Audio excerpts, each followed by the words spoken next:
You got to sit there and ask yourself, okay, what am I truly passionate about? What do I enjoy doing? And when you feel that way, honestly, you feel like you have never worked a day in your life. It's the most fun thing in the world. You get up in the morning excited about what you're doing. And you got to be really honest with yourself about it. If you wake up in the morning and you're dreading going to work, dude, do something else. Right. Do something else. And those are hard decisions to make. But when you make those decisions, it's a very liberating experience. And you find out that the rewards will come.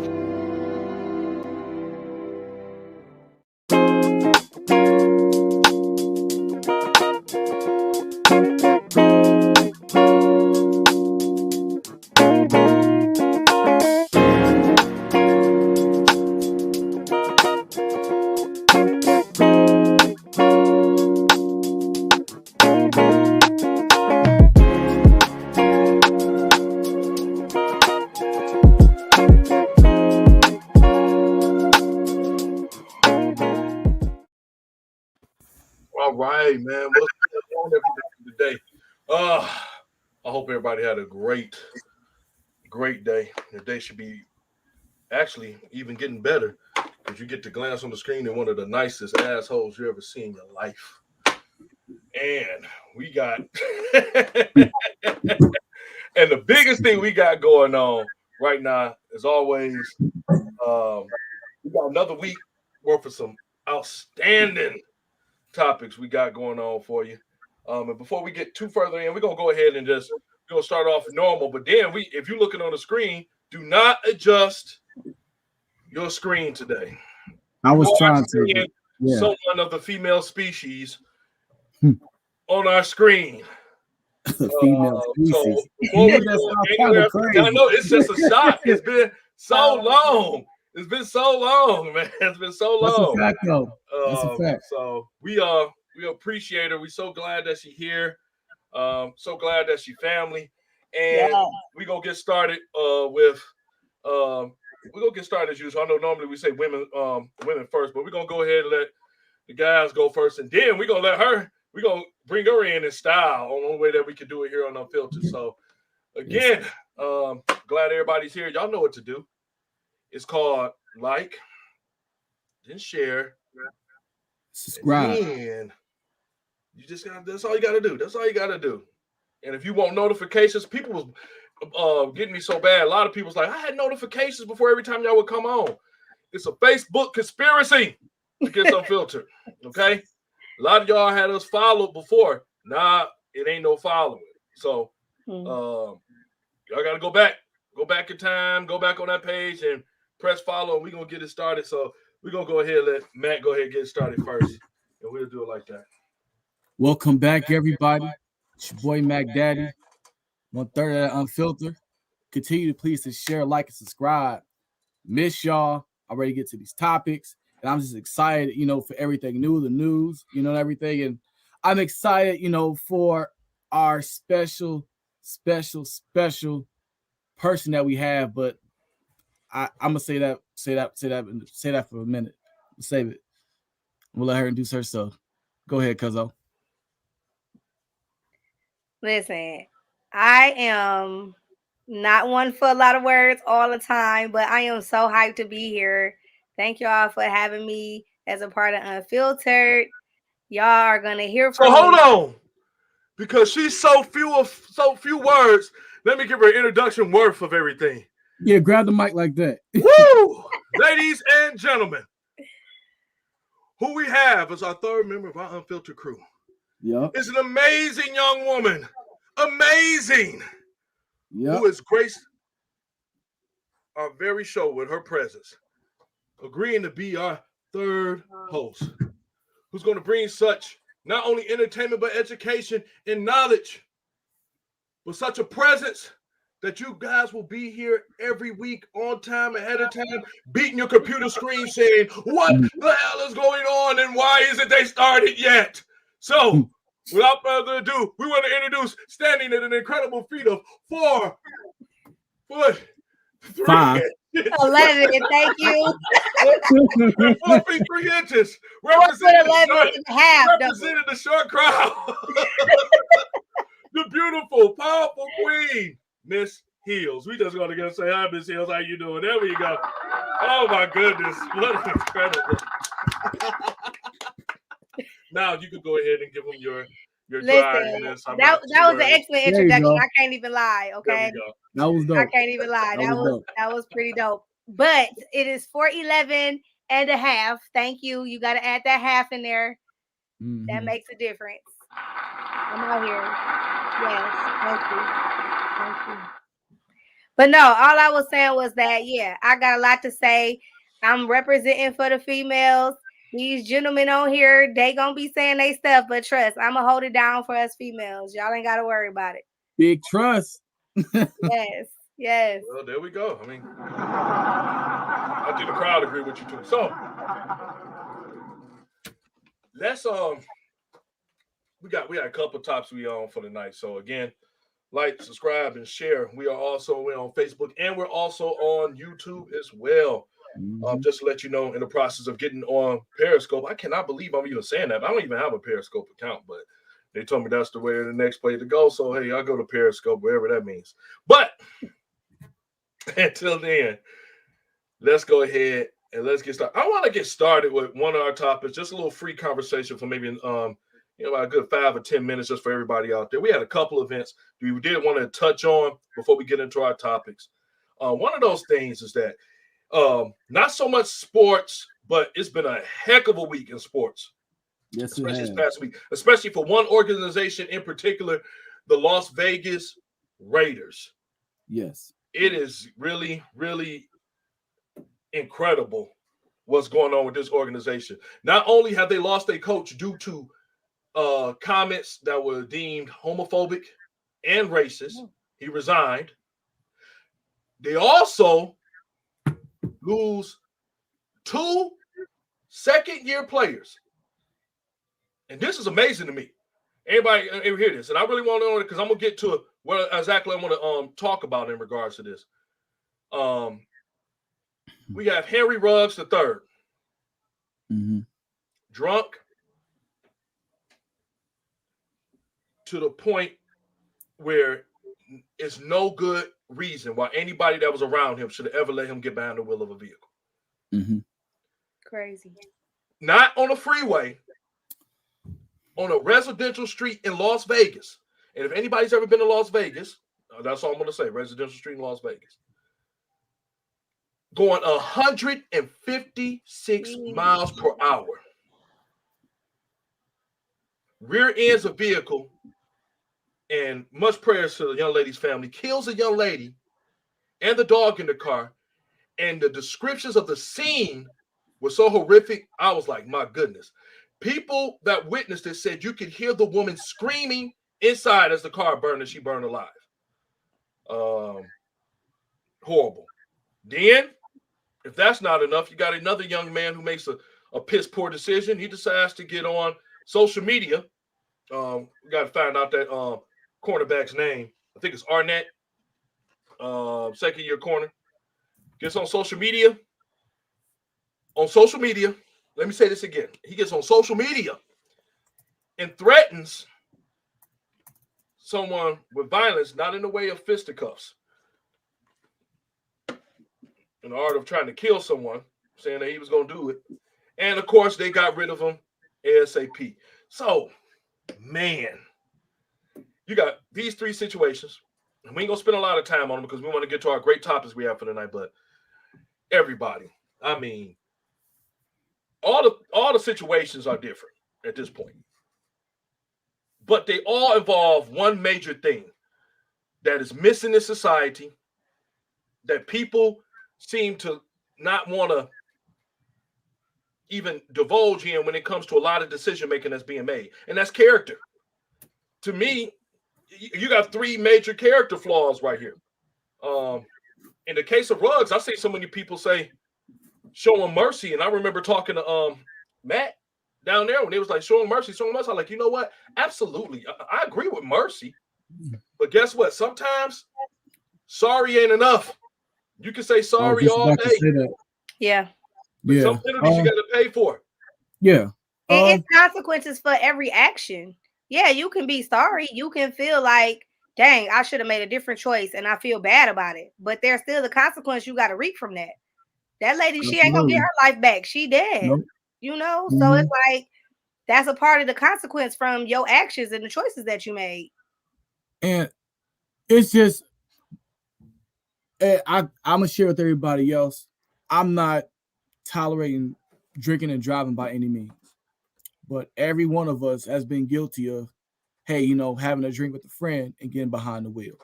Not saying that, hey, we're wasted or, you know, anything like that, but all of us have been guilty of that. Now, the big crime of this young man is going that fast. 156 miles per hour. Like I said, I talked with a buddy of mine, and he was saying that he went that fast, and any slight turn, any wrong turn of the wheel, you slow down too fast or too slow, it's over. On top of being intoxicated, or you know, however much alcohol he had in the system wasn't going to make it better. You know what I mean? So I just think, like you said, with the decision making, like it's a mistake. We're not. It's a mistake. But regardless of how he thinks it may be a mistake or not, look at the effects of it. And that's why we have to be responsible. And that's why the decision making is a big factor of us becoming adults and our character of like how we may display things. Like he may just thought it was another day going 156 miles per hour.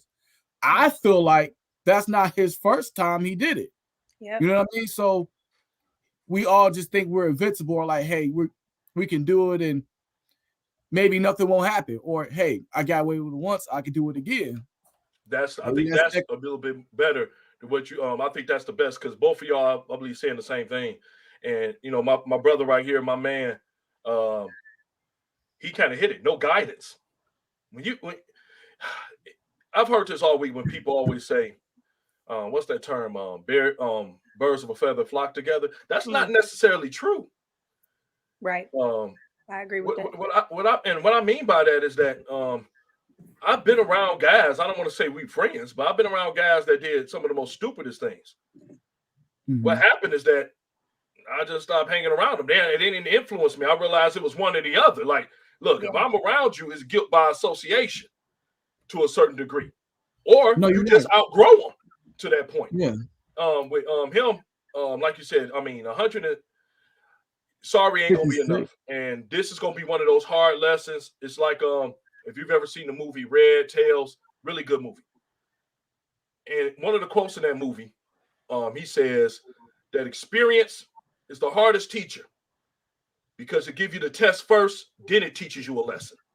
Mm-hmm. And in this case, like you said, I really don't believe, and I ain't gonna speculate, and we ain't gonna speculate if that was his first time of doing it or not. You know, it don't matter first, second, or third. This time, it don't matter. It don't matter. It happened. They life, and he has to pay a penalty for that.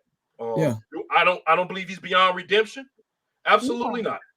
Yeah, and I think we talked about it earlier. Like, you know, everybody deserves mercy. If I were to do something of that magnitude, I would expect mercy. You know what I mean? Doesn't mean that I'm not gonna face the consequences. Yeah, you can forgive me, say, hey, I understand it was a mistake. Me and the family forgive you, but still got to do that time. Yeah, that's why I'm ready to get into these topics too, because accountability, like who do you have around you who would check something like that? Like, I don't know if that's accurate or not, if I was reading correctly, but from what I think I read, his girlfriend or baby mama or somebody was in the car with him at the same time. And it's like, okay, if it was somebody else with him at the time, okay, who were you not able to speak into him? Were he not receiving what you were saying? Like, where was the accountability if it could have been more to try to stop you from drinking and driving? You know, the crazy thing about what you say, cuz, is that person may or may have told him that, but I feel like when you are the breadwinner or have a lot of money in the situation, people are not going to tell you what you want to hear. Yeah. Like if and he had a Corvette, right? So Randy get a Corvette, he go 130 miles per hour. You know what I'm saying? Like, and you make $16 million, you know, for 4 years. I'm I'm not saying I'm You not. can't tell me nothing. Yeah, I'm out here. I'm just doing my thing. Because you go too fast, like you know what I mean. Like man, like you tripping. You know, they not gonna listen. So it takes a special kind of person to actually give you that guidance. He may have you one thing. If I'm that person and you ain't listening to me, I bet you damn well I ain't getting in that car. I'm like, absolutely. Look, I done told you, you drunk. Yeah. You know, we'll do anything's message. I remember back in the day, going to the show. I don't care. We don't even hang out no more. And we had I had a friend that was just cutting a fool. You know, he one of the guys that get liquid courage. And he up there just acting crazy outside the club. I'll beat him, blah, blah, blah, blah. I'm like, man, you need to chill. Because you can't fight. And you're going to get beat up out here. You're going to get everybody else killed because you're going to start a beef. And nobody know that you got this beef going on. And then all of a sudden we walking into a beef. So it came out to part. He wouldn't act right. We finally got outside the club, got him outside the car, got him against the car. He kept tripping. He like, man, I'll beat your ass. So then I had to knock him out and put him in the back seat. Sometimes it's about loving somebody enough to be like, look, I'm doing this for your own good. And like you said, it's crazy because this young guy, and reading the story, and they do say something along those terms that whoever was in the vehicle with him, but it do go to that. You got to have a good circle around you, not a bunch of yes men, and especially not people that think that you should get on Facebook and make threats to people. You know, like they cornerback did. Now his career is over with just a tweet. Your career is over with, and no other big organization want to take a chance on you. Back in the day, it was a lot of organizations in the NFL that would take chance after chance after chance after chance. But in this day and era of one of our topics we're going to discuss tonight of cancel culture, man, one mistake, and that's it. Yep. I believe this happened before in the NFL where a gentleman had got into accident, killed someone, and got back in the league for a couple years. I don't recall the name. I will try to do some information about it. But yeah, like it happened before. So just this day and age, it's not gonna happen. It goes back to that. That's the main topic that we need to have, where people start to get that entitlement when it comes to fame and fortune. Like, I got money, so you can't tell me nothing. Yep. I got money, so I can do whatever I want, and there's no consequence. And nobody can't stop me because I got money. And it's like, I don't know where that connection comes in, where it's like, okay, I got money, so now I'm untouchable. But that's something that you see often. They think that money and fame can buy them out of these situations and circumstances, because some people in the past have gotten a slap on the wrist, or, they paid their way out of it, and they have to pay the consequences. So they coming into it like, oh, I'm good. I ain't got to worry about nothing. I'm going to be able to get my lawyers or whoever, and we going to just settle this privately, and we ain't got to talk about it or deal with it. And I think that's what we're seeing, the consequences of that happening so many times over and over again. Yeah, I like what you said, India, and I'm happy you recovered from your surgery. Friends, you're going to have friends that's going to tell you the truth, but then you have, when you get a certain status, certain people, they don't outgrow people. They want yes men around them. I think Randy hit on it earlier. You don't want somebody that's going to go ahead and like keep you like grounded. So it's like it gives you that mobility to just explore, do what you want. In this case, it caused a tragedy. Yeah, and the point, and like every point is making, Sean, I appreciate y'all. See your comment too, man. Hey man, that's Sean. Ain't that Sean? Trina. That's Sean. Yeah. Man, he still got the same face. He gonna get a different face. I know he got this. People like growing, man. He got hair on his face. Well, I can't see through the mask, but anyway. Yeah, he got a beard. Okay. I wish I had. But what happens is that when it comes to money,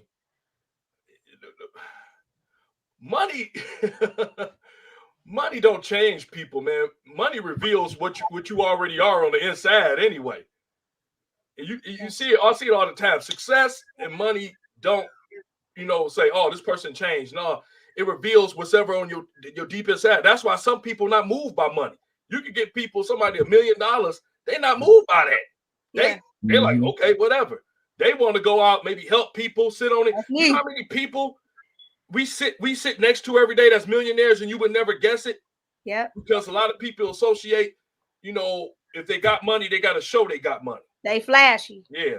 So Yeah. I just think in this case, just like so many people kind of hit around and said it, and we're gonna get to this topic, is that when you don't got guidance, when you ain't got the right set of people around you, and when you don't have any accountability, that's a dangerous weapon. And I think that's the society we're living in. And while we hitting on that, I want to go to our first topic. I think, and we when we came up with it, I was just thinking to myself, like, everywhere I go, I see people that don't want to have any type of accountability.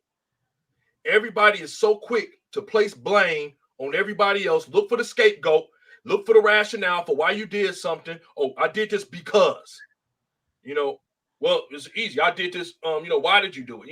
It's so, I don't understand what's going on. Like I said, I told my daughter the other day while we were in the car, I said, baby, the biggest disease that has hit this country is 3 big diseases, and we're going to get all into them tonight.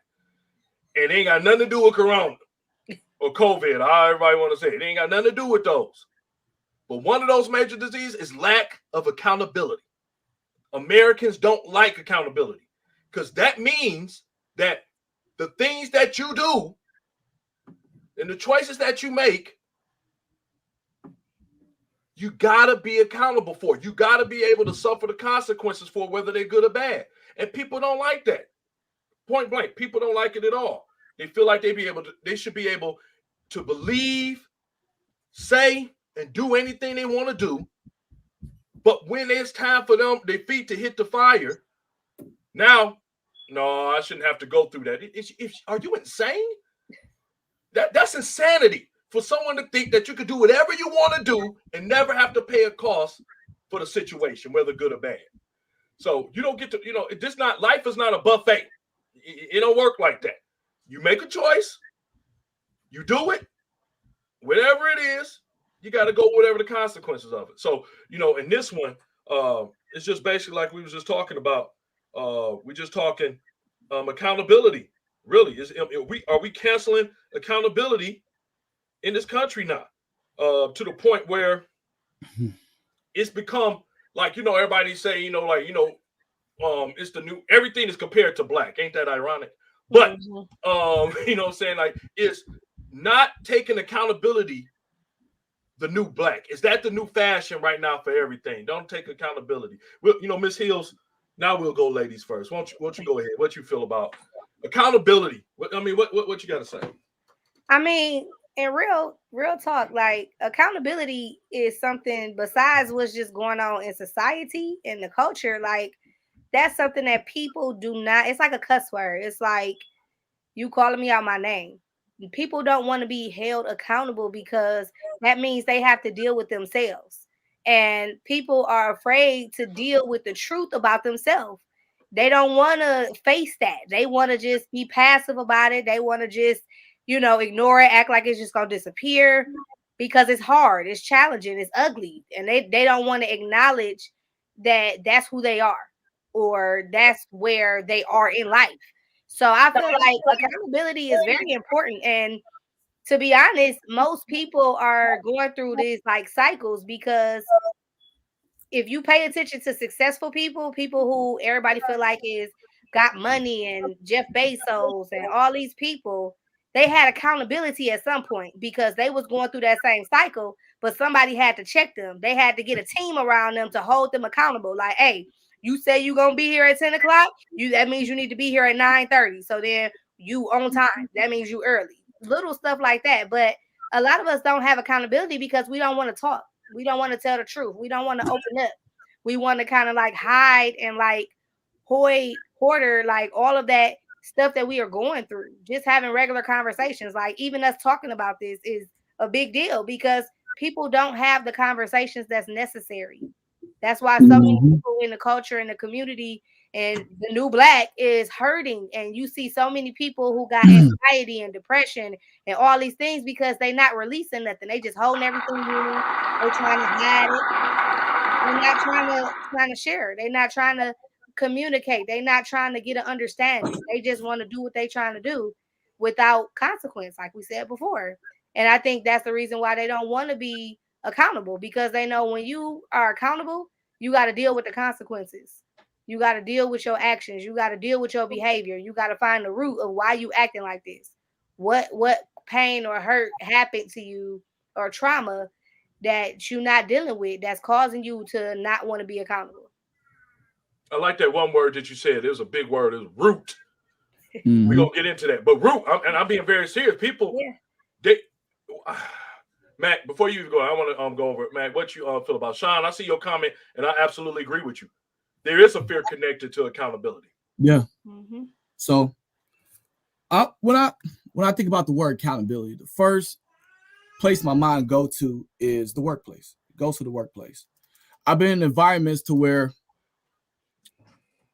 it's chaotic and stuff shouldn't be. And when we try to figure out the problem of the root cause, right? So you can't hold one person accountable and not hold somebody accountable for the same thing. It makes chaos, right? I see, and we can even use that in sports, which is a workplace as well. Let's look at Aaron Rodgers and Kyrie Irving, right? Kyrie Irving didn't want to take the vaccine. He has been upfront with it and is willing and accepting of the consequences by not taking the vaccine. Let's look at the other hand. Now, Kyrie's a young black guy. And this could be about race or it could be about status. I'm just putting it out there. You got Aaron Rodgers, right? One of the face of the leagues. He has manipulated that he is vaccinated by saying he's immunized or whatever it is, and not follow any protocol because he's not vaccinated, just because he feel like it's stupid. He feels like it's stupid, so like, all right, I'm not gonna follow the rules, which the league then doesn't do the legwork to hold him accountable. So what does that say? Like, we show favoritism, right? Like, we don't like making people feel uncomfortable or pushing the envelope to make people uncomfortable to see themselves or how things really are. And that's where and it kind of tickled me with Aaron Rodgers used, hey, before I get canceled or cancel culture cancels me, he's still making excuses on why he feel like he didn't do anything wrong instead of taking accountability. And like I said, just get me back to the workplace. That's why it's so toxic, because we don't hold people accountable. We don't go ahead and we don't push the envelope. We'll make people feel uncomfortable. Not uncomfortable as far as like forcing to make them feel uncomfortable, but like, hey, this is the rules, these are the policy and the expectations, and somebody don't want to follow it, and you don't hold that person accountable, but hold somebody else accountable because you feel like, all right, well, I can do this to this person, but I shouldn't do that to that person. That's just where I'm coming from with that. Well, I think you had the right words. I don't know why I don't think you had to even backtrack on saying make somebody uncomfortable, because that's what accountability should do. It should make you uncomfortable. Mm-hmm. It should make you not be comfortable with not stepping up and doing the right thing. It's like when people say so many times, I hate when people say this. They say, come on, man, don't shame people. Shut up. Don't shame people. Are you stupid? Why wouldn't I? People need to start feeling a little bit more shame. And like I told somebody, so people always want to twist and manipulate words. They only work on a feeble-minded individual. Won't work on me. All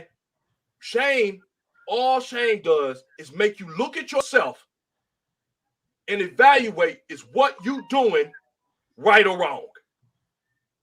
That's what shame does. Like, I remember when people say, like, man, you're shaming these girls who get pregnant and they come to church. You're shaming them and they don't want to come back to church and all this other stuff. Now, there's a lot of stuff the church do that I definitely agree with. But I ain't gonna lie to you. You should be and feel a little shame if you keep getting pregnant. You keep coming up there. When you get one child, okay, mistake. Yeah, we had a mistake. We did. 2, 3, 4, 5, 6, 7, 8. That's a pattern. It's a habit Yeah. that needs to be broken. Yep. It's But just like a guy. that goes back to accountability. Accountability. You They ain't got got to take nobody in their ownership life making of them what be you do. accountable for their actions. This is what Exactly. it is. And People when you don't, want an eraser for life. There is no such thing. You make a mistake. I hate when people say that. You know, hey, lesson learned. No, it ain't. If you do it over and over again, you didn't learn from it. You got a habit. It ain't a lesson learned. It's a habit gained. You continually gaining a habit that is continue doing the same thing over and over again for you. And you think out of your own insanity that, oh my goodness, if I do it, keep doing it, maybe eventually it'll change. It'll change. You know, it won't change. And like y'all both said with the accountability aspect of it, is that people want to be selectively accountable. If it's a great outcome, I'll be accountable for it. If it's bad, or if I face a backlash for it because I'm wrong, I have no parts of that. You can't have your peas underneath the mashed potatoes with this one. You're gonna have to be accountable in everything that you do. Be accountable for it. Yeah. That's what respect I have for people. Even if you're Let- wrong, just hey, if you're wrong. That's the part about being an adult. That's the part that everybody don't want to do. They want to look like an adult without being an adult. Don't work like that. let me ask y'all something. And Go that's, ahead, I just want to say that's how a lot of people feel like, oh, I should be further along. I want to be more mature. I want to, be a boss and all this stuff. That's how you get to that faster, by taking accountability. It's a quick assessment. Like, bro, I messed up. That was trash. That was horrible. All right, what can I do better next time? How can I work on this so that I'm not going to keep doing the same things over and over? That's how you grow. That's how you get better. But people, like we said, because they feel like it's just like you said, shame is associated with it. They feel like it's gonna be like a banner and a billboard and flashing lights that's like advertising the wrong mistakes they did, and ain't nobody gonna never let it go. So, I overheard you guys saying that you keep doing the same thing. It's insanity, right? So, with people who don't want to deal with accountability, are they more insane or more insecure about the consequences, or like, hey, I'm just gonna keep doing this because like it's an insane, like I said, mentality. What do you guys think? I think it's a combination of the two, because I feel like if you're not being accountable, there's a reason why you're not being accountable or don't want to be held accountable. And majority of the time it comes from that insecurity, that feeling of, I feel like I'm going to be judged. I feel like people are going to always have something to say. This is going to be a dark cloud that's held over me, and I'm not going to never like be able to move past this. So I feel like it comes from that. And then because of that insecurity, I feel like that's where it creates that insanity, where you keep doing the same thing over and over, feeling like you're going to get a different result.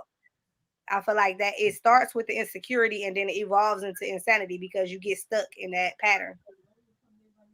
I think, how can I say this? I'm trying to say this in the best way possible because I want people to really understand it and get it for the most part when it comes to this accountability. Let me put it like this. I am ashamed at the thought of anyone ever associating me with being a deadbeat father. I don't even want to be in that category. So I don't attempt to be one. I take care of my kids, take care of my family, I take care of my responsibilities. My message for people out there that say that you might be ashamed of everything else, grow the hell up. We got to stop holding people's hands all the time. You can't drink milk till you're 60 years old. You can't be sucking on a nipple for 60 years of your life because you want to say, I'm ashamed, I'm embarrassed, oh, I'm doing it. Stop it. Just stop it, because you're not. Because if you are, you're going to steer clear of it at all costs. For me, yeah, I'm ashamed. I would be the fear of even being associated with being saying I'm not a good father. That scared the crap out of me. Or being lazy. See, those things is things I don't, I would be ashamed of. I would be ashamed if I was put in the same category as someone that didn't take care of business, someone that was lazy, that didn't go out and get it. I don't like people always using excuses, and we gonna get into that because y'all brought up some good ones that I'm probably gonna have to debate y'all on in regards to it, because I believe that a lot of this stuff, people are looking for excuses simply because they don't want to admit to themselves that they're lazy. But yeah, that's how I feel. I feel like it's still a mixture of both. But I think people need to grow up and stop looking for everybody to hand them out. This generation too soft. It's a soft generation. They soft. They scared. They talk. They like the kid. They like the bully that go around beating up on everybody that they know they get beat up on. That is scared of them. But then as soon as somebody walk up to them and pop them in the mouth, they crying victim. Oh my God, he just hit me. Somebody help me. But you've been doing it all this time frame. You've been beating up on the weak. You've been humiliating them. Yep. But now you finally meet someone that's good, that's willing to stand up to you. And now you want to play victim? Oh no, y'all can't do that. You can't be where you always talking about, yeah, they're right on this. You shouldn't do this. You shouldn't do that. Then when the finger is pointed back at you, you want everybody to, understand this is why I did it. Get out of here. Grow up. I hope that answers your question, Mac. I mean, I didn't. So, like, you go ahead. Just go to the next topic. That was a good perspective, but you didn't answer my question. No, no hand claps for that, man. Oh man, my goodness. Hey, so you didn't answer my question, but that was pretty good. Oh man, but I mean, if you said, do I think? I said I did. I said I think it's a mixture of both of them. You must have slid that in there then. Kept going with what you said. I thought, didn't y'all hear me? I think it's a mixture of both of them, but people need to grow up. I like giving people multiple choice. Multiple choice confuse people, especially Americans. Like, give them an essay question. Let me find out what you really think. Don't give me multiple choice, because you can just pick, oh yeah, I'm going to do with that because I don't know what the hell I'm talking about. Like, give me an essay. I want to know what you know. But, well, I want to add to that too, because thinking about accountability, people are too passive. They don't want to make a choice or a decision. They want it to be done for them. They want everything to be easy. They don't want to sit there and think. That's why people don't want to be accountable, because I don't want to sit here and think about me and the wrong and the bad, because they're associated with negativity. Oh, that's negative. I ain't gonna think about that. That's negative. I don't want that negative energy. But it's called truth. It's called honesty. It's called being real with yourself. And like I said, with the insecurities, that's why people have insecurities and they hold on to it, because it's like, okay, everybody starts from somewhere. Everybody has to get stronger or better at something. But if you keep just letting it dangle and hang out and you ain't giving no attention or focus, then yeah, it's going to become an insecurity because you're not working on it. You're not putting any accountability to it for yourself. And most people are accountable, or they want other people to be accountable, but they don't want to be accountable for themselves. On the workplace, that happens all the time. You get an attitude because somebody ain't sent an email when they was supposed to. They ain't do this, they ain't do that. They ain't show up for work. They called off, but you be doing the same thing. So how you mad? Hey, oh my God! You know what? And this just keep bringing me back to work, right? So I don't know why I just thought about that. So when I'm in charge of officers, right? Let's just say if somebody calls in, like let's just say, hey, Randy got first shift, and you call him for second shift. Randy has to stay over, to make till we get coverage, right? So that's how that goes.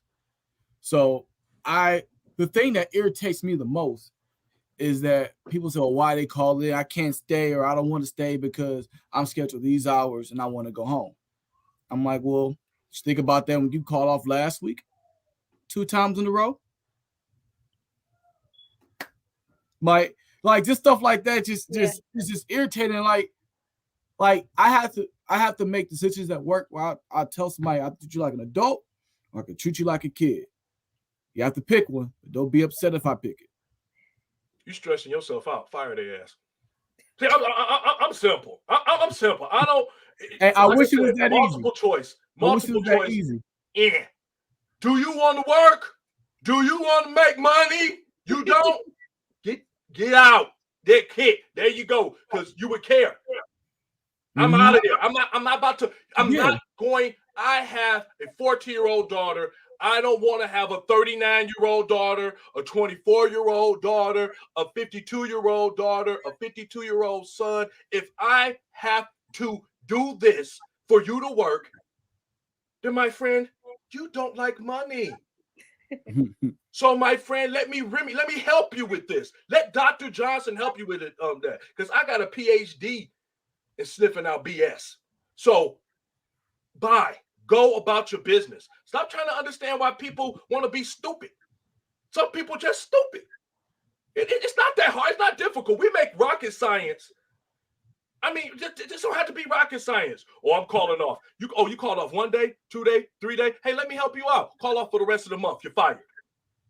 You ain't got a rationale. You should think about that. Again, accountability. Be accountable to the fact that you got bills, you got a family, you got to be able to take care of yourself.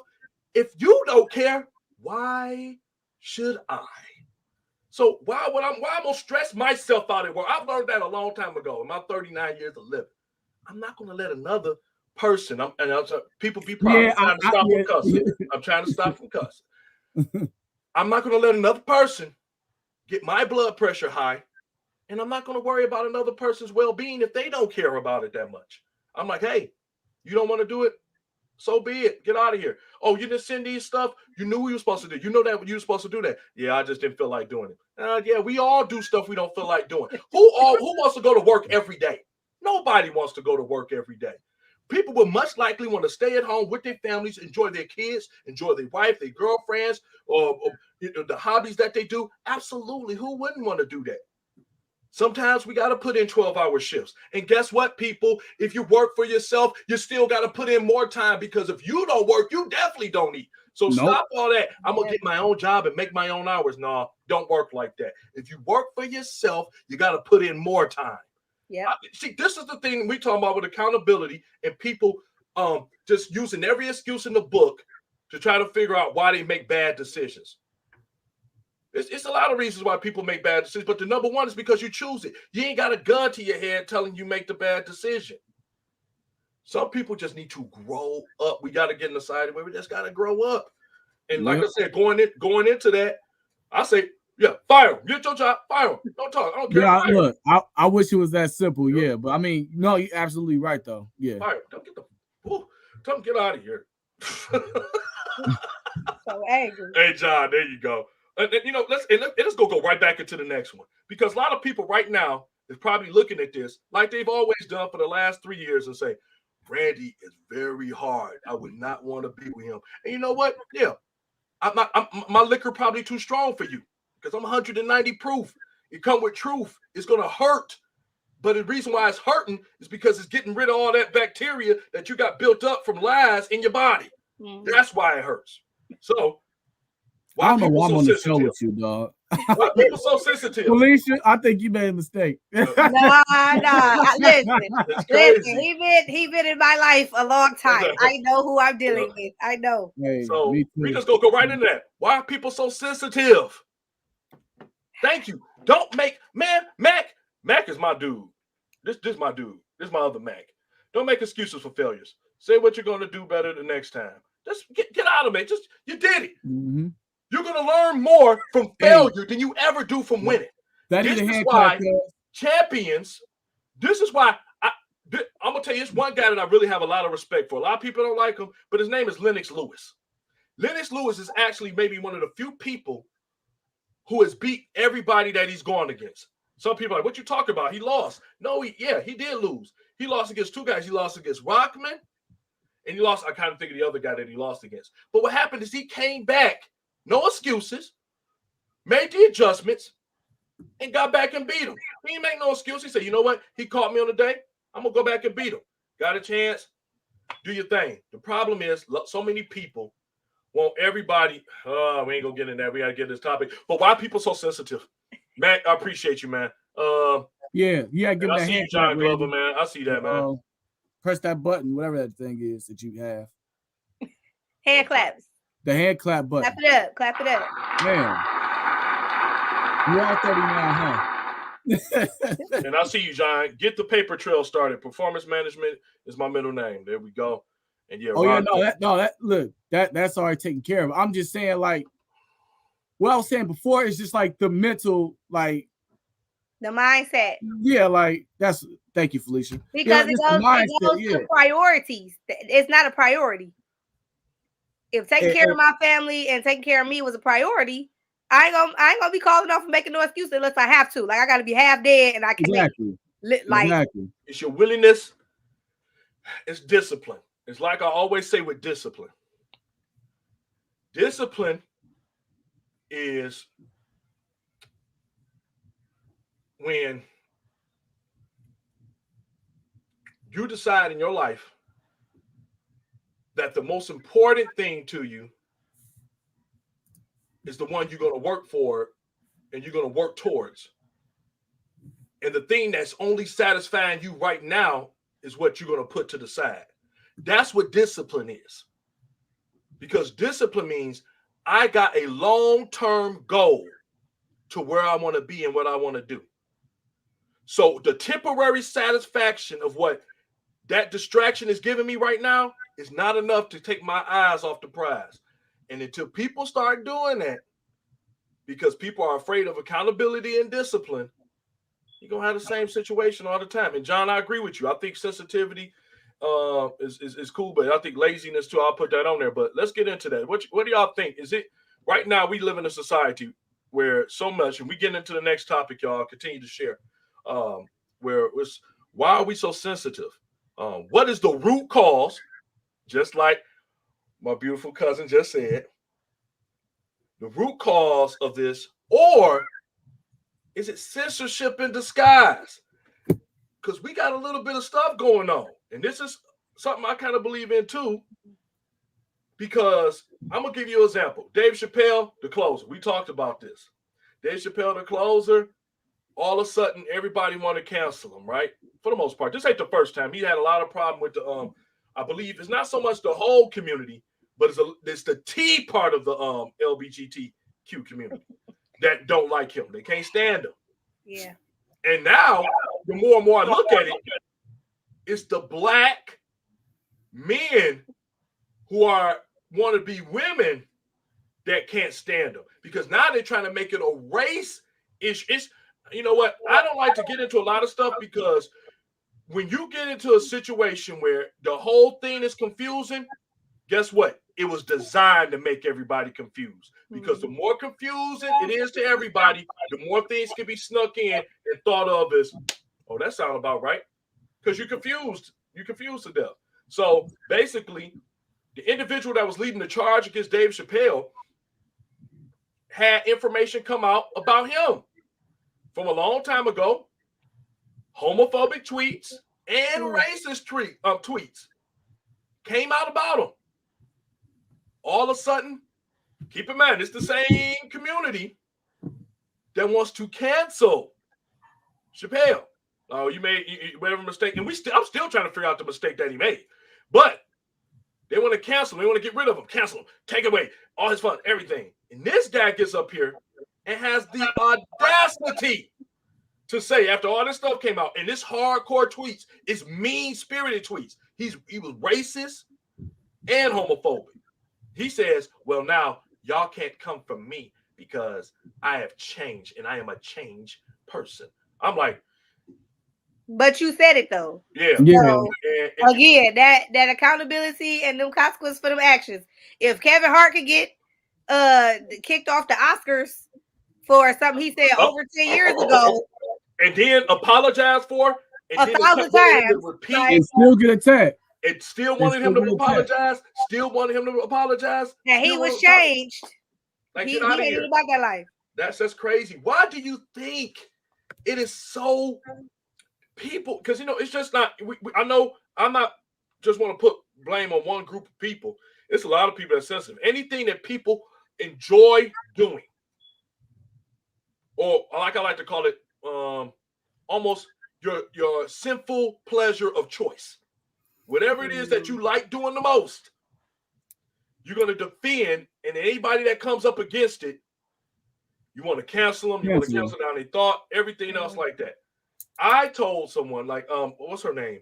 Anybody saw The Breakfast Club? It had T.S. Madison on there. She is. See, this stuff is confusing, and this is why I shouldn't be around kids and feeble-minded people. She's a woman. He is a transgender man that has breasts, disguise of breasts, all this other stuff, but has decided that he's going to keep his penis. So he's been doing this for years. This is what he's going to do. But he says he's a woman. I was like, that's a contradicting statement and altogether. That's confusion right there. It's confusing. Do you not think that's confusing? That's like somebody, it's like, come on now. And he feels that's who Dave Chappelle is attacking the most. People like me, see, he needs to be for his black trans sisters. First of all, you are a man. We're not going to take away from women because this is a lot of the stuff that this group really does. They're trying to say that the things that make gender don't exist. That's a lie. Yeah. That's a lie. I don't care what you can change on the outside. You could be a drag queen, you're fine. You can entertain and do that drag queen. People act to do that stuff, that's fine. But when you start trying to tell us to co-sign a statement that you want to be so true in your life that the only way you feel like it can be official if everybody agrees with it, that's a problem.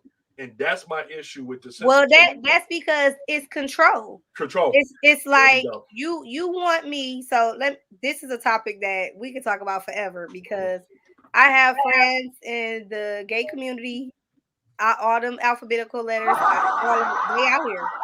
And we have these conversations because I be confused. I'm like, so make it make sense.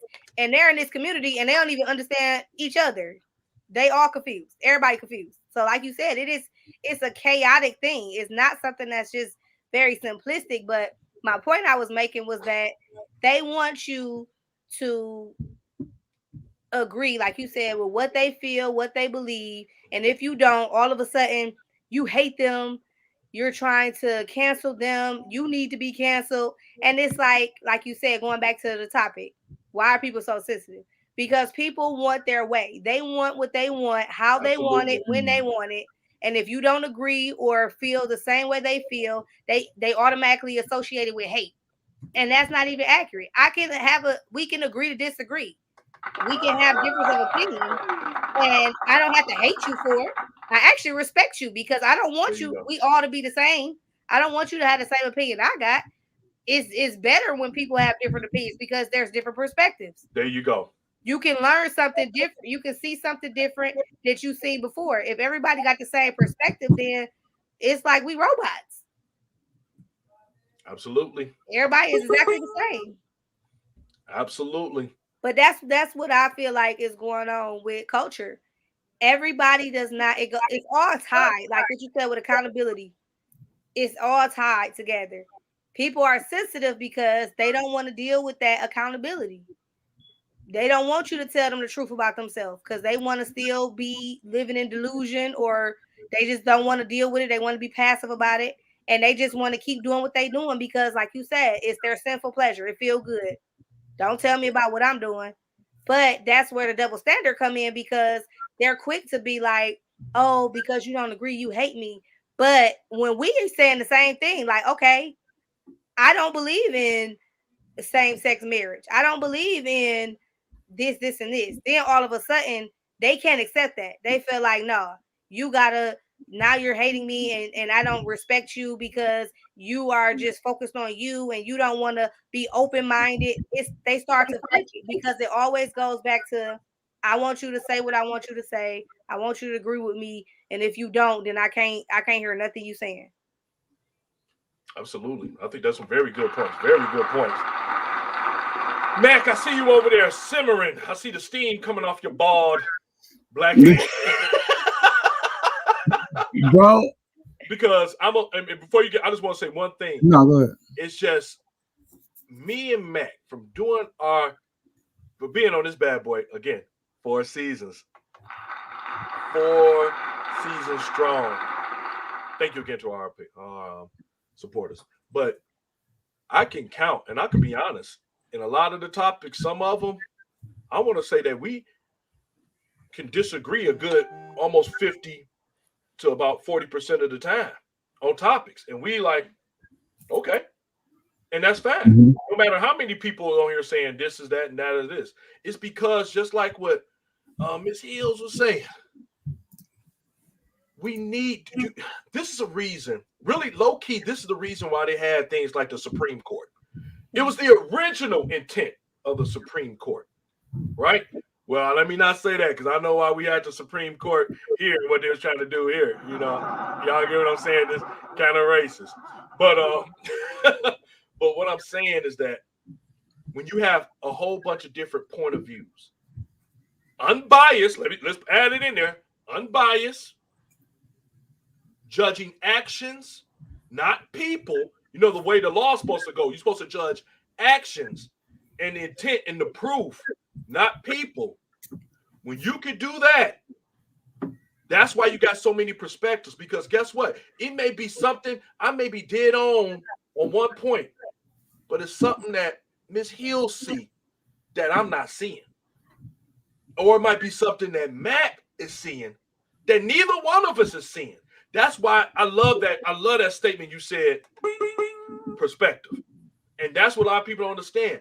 It's a big lie when they say, because me and you don't agree on certain points, that I hate you. That's the biggest lie that this world is trying to teach. It's promoting hate. Go ahead, Mac. I'm sorry about that. Do your thing, man. All right. Y'all actually said a lot of things I was gonna say, so I'm trying to think of something different. I want to use the word privilege, right?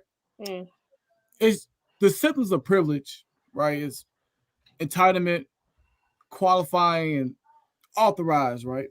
So let's just say that you're a part of a community, right? And you feel a certain kind of way about something, you can't be wrong because you're entitled and you have the authorization to say, well, hey, I can feel this way, but you can't disagree with me because I feel this way because I'm entitled, right? So let's take comedy. And I feel like nobody's safe from comedy. Black, white, whatever. All of a sudden, like I said, you just censor because I feel like, well, hey, I don't like the joke, whether it's funny or not. Because I think that's what comedy is. Hey, if a white guy makes a black joke and it's funny and it's culturally, I won't say culturally sensitive, but like there's no malice behind the joke, or there's truth behind it. All right, it's funny. So even like in Chappelle's situation, like there was no malice behind it, and to me, like it was actually true. But if he's not authorized or entitled or qualified to say, well, hey, you can't say that, you should be canceled. I have a problem with more of like the privilege aspect. You know what I'm saying? So like you could laugh at a black joke, laugh at a white joke, laugh at a disabled joke, a poor joke, rich joke, but once it gets to the hey that you know the or whichever, that the lines crossed. Yeah.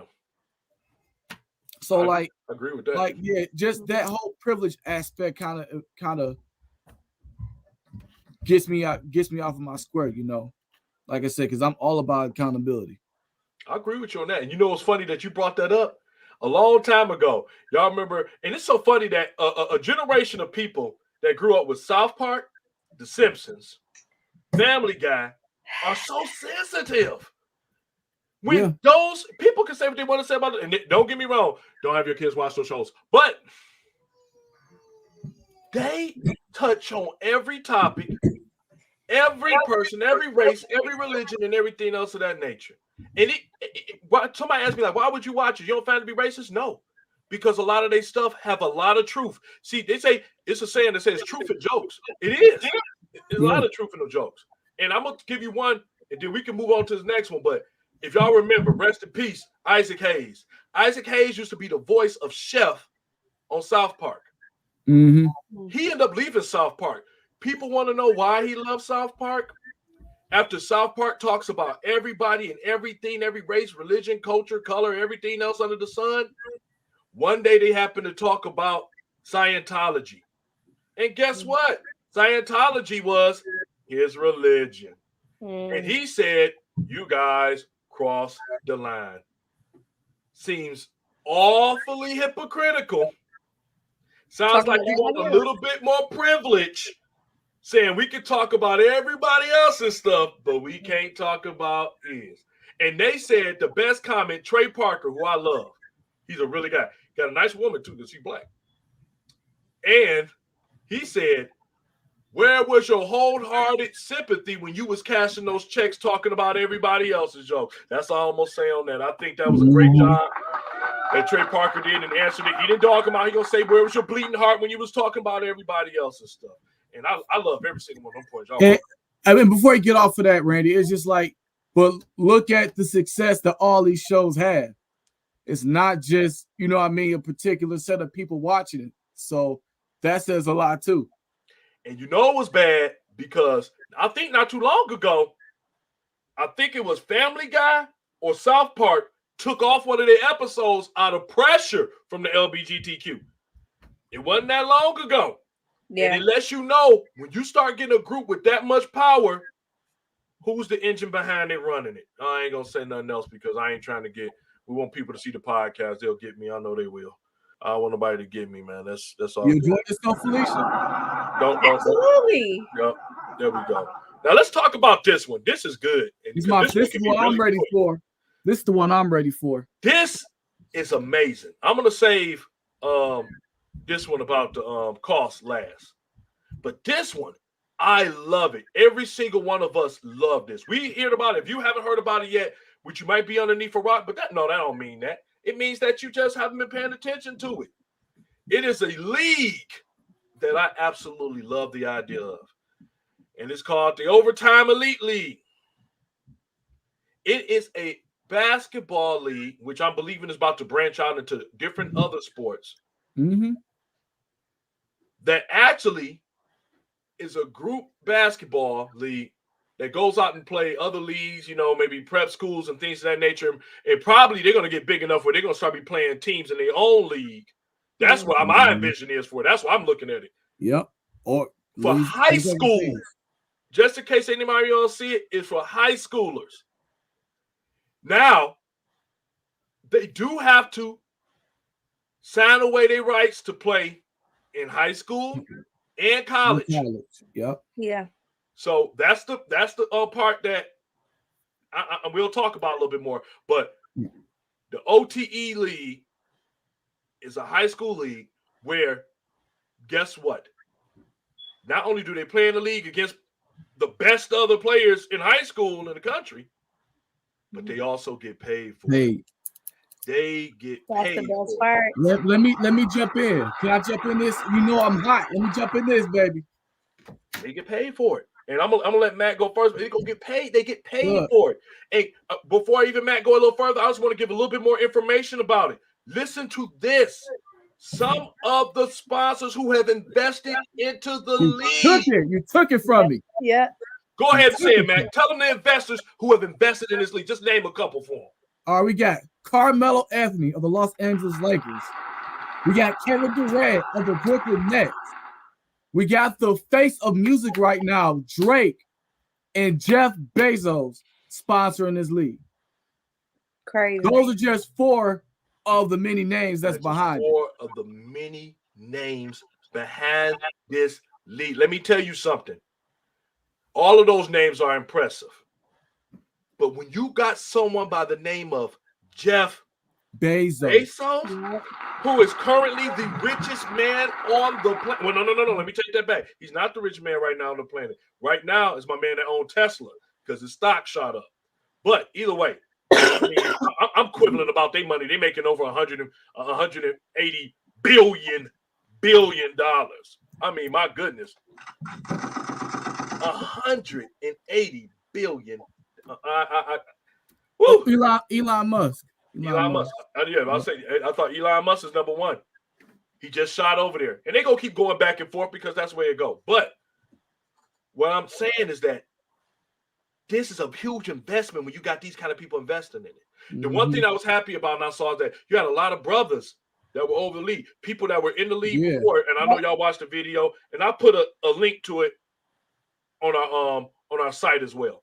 But what made it so incredible to me, not only that they can make upwards of $100,000 during their duration, the guy that's the second pick in their draft they just had, he's making upwards of $1 million. Jalen Lewis. 16 years old. Now, I know what y'all thinking. Y'all probably saying, man, that's a lot of money to give to a kid. They got that covered. My goodness, they got that covered, man. They got it covered. Or you want to go into it, or let me go into it? Go ahead.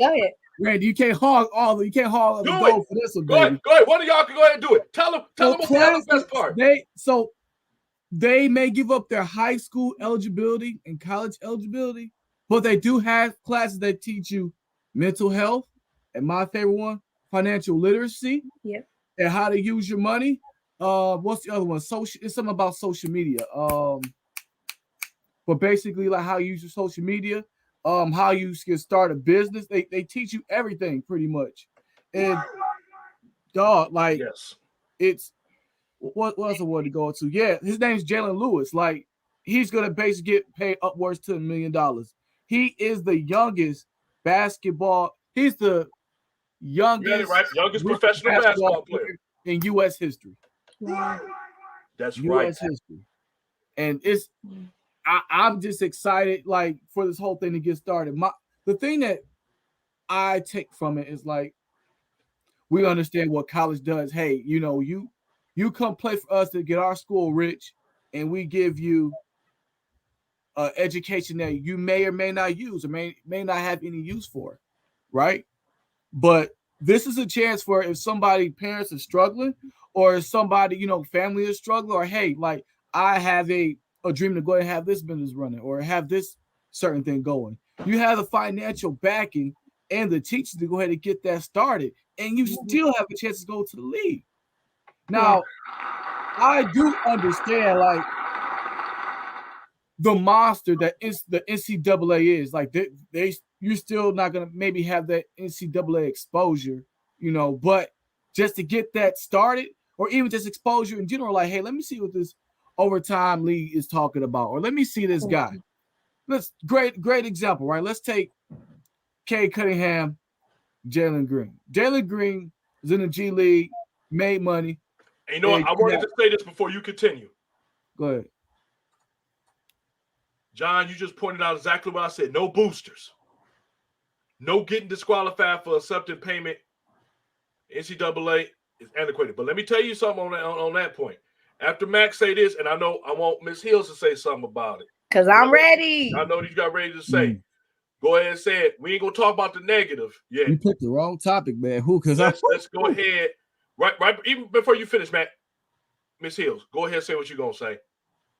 And we'll go. Because I love this idea. I just love it. Okay, so I'm going to make it quick because I'm looking at it at a different perspective than just focusing on basketball. Right. I'm looking at the fact that this is an investment into the youth the right way that we need. And I'm like, bro, what's been taking y'all so long?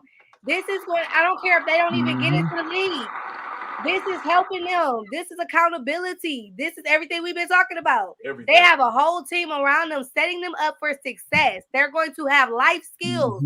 You're going to have financial literacy. You're going to know how to be educated. You're going to know how to make moves and be confident in it and not feel like, oh, I got to like sell out or cop out or do all these things in order to be successful.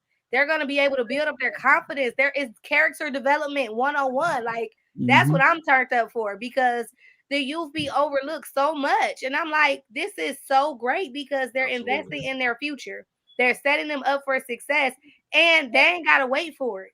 If you want to work hard, if you are serious about this, if you really want to make this commitment, you make the choice and the decision, and then you got to follow through. And that's what I love about it, because look at this boy. He's 16, but he's already set up. And you don't have to be 35 and over in order to see that kind of success. And that's what I'm excited about. Me too. Mm-hmm. I'm excited. I'm done. We're making so awesome.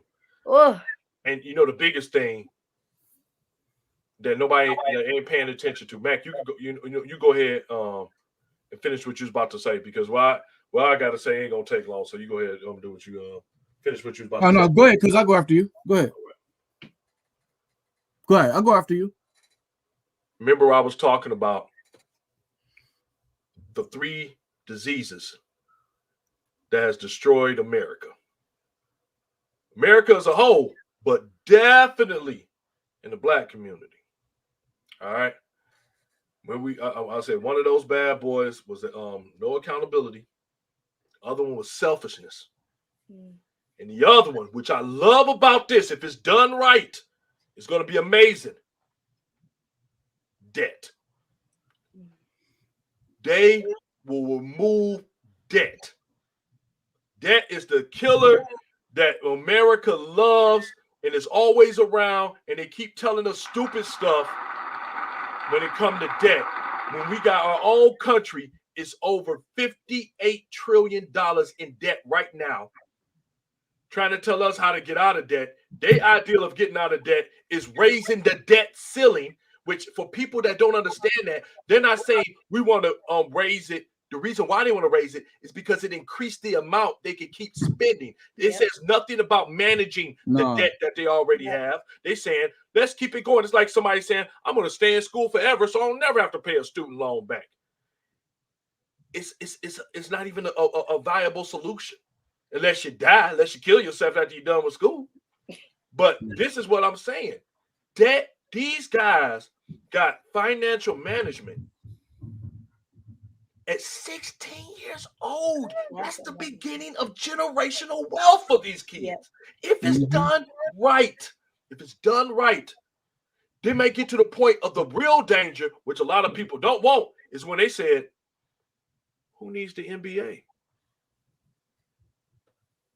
When you stop feeding them the ambition of being the worker and that they the boss, it's a dangerous tool. That part. You know what's crazy? I was thinking about the NCAA, but like that's bigger. But you know, NCAA, and that's the part too. We probably think about the same thing. Yeah, the NCAA, think about this, right? The NCAA just recently said, okay, y'all can get paid for your likeness. For your likeness, right? Right? Mm-hmm. You know why they did that? Because of this league. And this is, I had to do my homework. I'm like, why did they do that all of a sudden? They were so dead set on people not getting paid. Yeah. Nobody fears nothing more than valuable competition. They like, if they can get all the talent. Which they will. If they're smart about it. The only way you can allure these kids now to it is telling them, oh, you can get a degree. You can get a degree. You can get a free degree. You can get a free degree. That used to work back in the day. That's what used to work back in the day. Like, that ain't working no more because I don't care what nobody. They only went to college in order to get the eligibility to go to the league. Exactly. Now you get that out. They like, I can focus on what I'm really trying to do without all this extra stuff. Like, and then this money is my fallback plan still. Like, it still can be the fallback plan. You know what I mean? Like, shit, if I'm making more than a regular adult salary by doing what I love, and I still can go ahead and chase my dream and don't collect any debt, man, and in the future have just as much exposure, it's a wrap. Can you imagine being that young, understanding the value of money, being taught how to make it execute best for you so it can grow? Because if you work for money, you're not making money.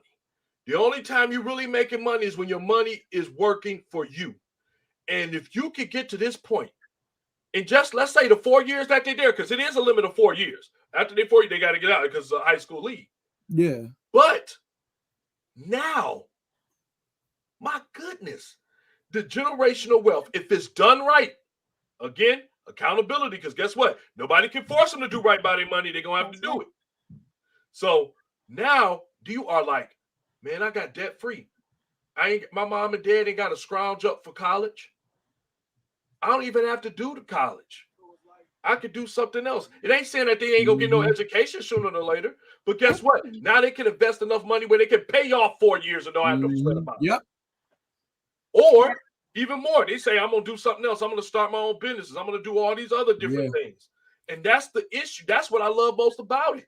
Now the NCAA, where it's going to come in, the biggest thing, what y'all think? What's the biggest thing that they're going to meet up with the NCAA? For me, it's prestige.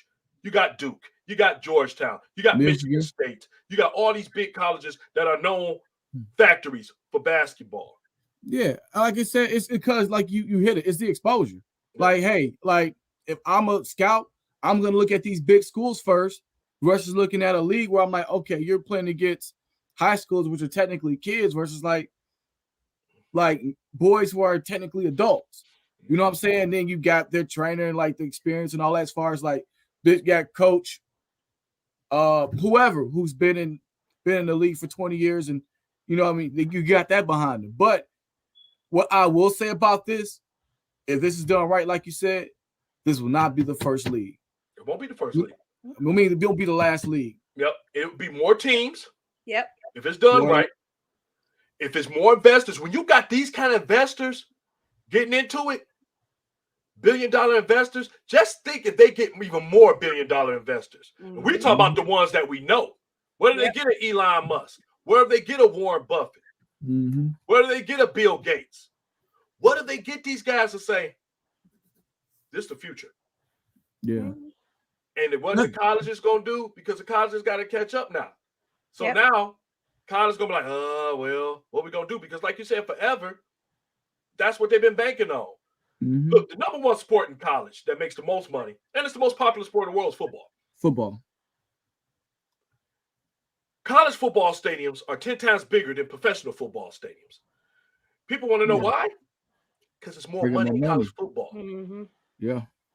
More money for those universities. Because forget, a university, whether they want to tell you Institute for Education or anything else like that, the number one thing that the college is a business. They want that money. They want their money. Let me tell you something. When it come time to pay, they send in them letters quick. Hey, tuition due. Next semester. We need that money. And they raise it every year. Every year. They've been doing it like that, like clockwork. And you know, and you talking to 3 college graduates on his phone right now. I mean, on his phone, on his podcast. But the point is, and like you said, you see it. You'll see the debt. Debt is paralyzing. I don't care what nobody say. Debt will do some things to you. Yeah, do some things. Now, I mean, don't get me wrong. Mentally strong people, you'll go through it. You understand, like, okay, that's what I had to do. But why do that when you got other options? See, that's the issue I love about this the most. It's an option that's never been brought to the kids before. You ain't got to go be a dope boy. Because that's a lot of reason why they do it. They ain't got no money. A lot of guys up there starving. Man, I'm about to go out there and do this. I have to slang on the side. I have to do this and all this other stuff. You know, and now you ain't got money. But now you are working. You are in a professional league getting paid to play the game that you love. And still have the opportunity to go to the league if that's what you want to do. That you always been dreaming about. But I really think that this league may do that. But you'll see more and more people not playing over 5 years in the NBA. Mark my words, you're going to start seeing more people of color not play like this, like for long periods of time in the leagues anymore. You're already starting to see it. A couple of them like, you know what? I'm about to retire. I'm done. I'm good on this. I don't want to be beat up for the rest of my life. And I think it's because the way that they're setting these young men up, they're going to understand their value straight out the gate. Good job. They're not gonna be going back and forth for some change, and that desperation is cut now. They're not just trying to get on the team and play for anybody. They like, bro, I know what I'm worth. Right. And if you ain't got that money, you ain't got that what I'm requesting, I'm cool. And they're not gonna know how to act with that because all this time they've been able to control how you play, who you go with.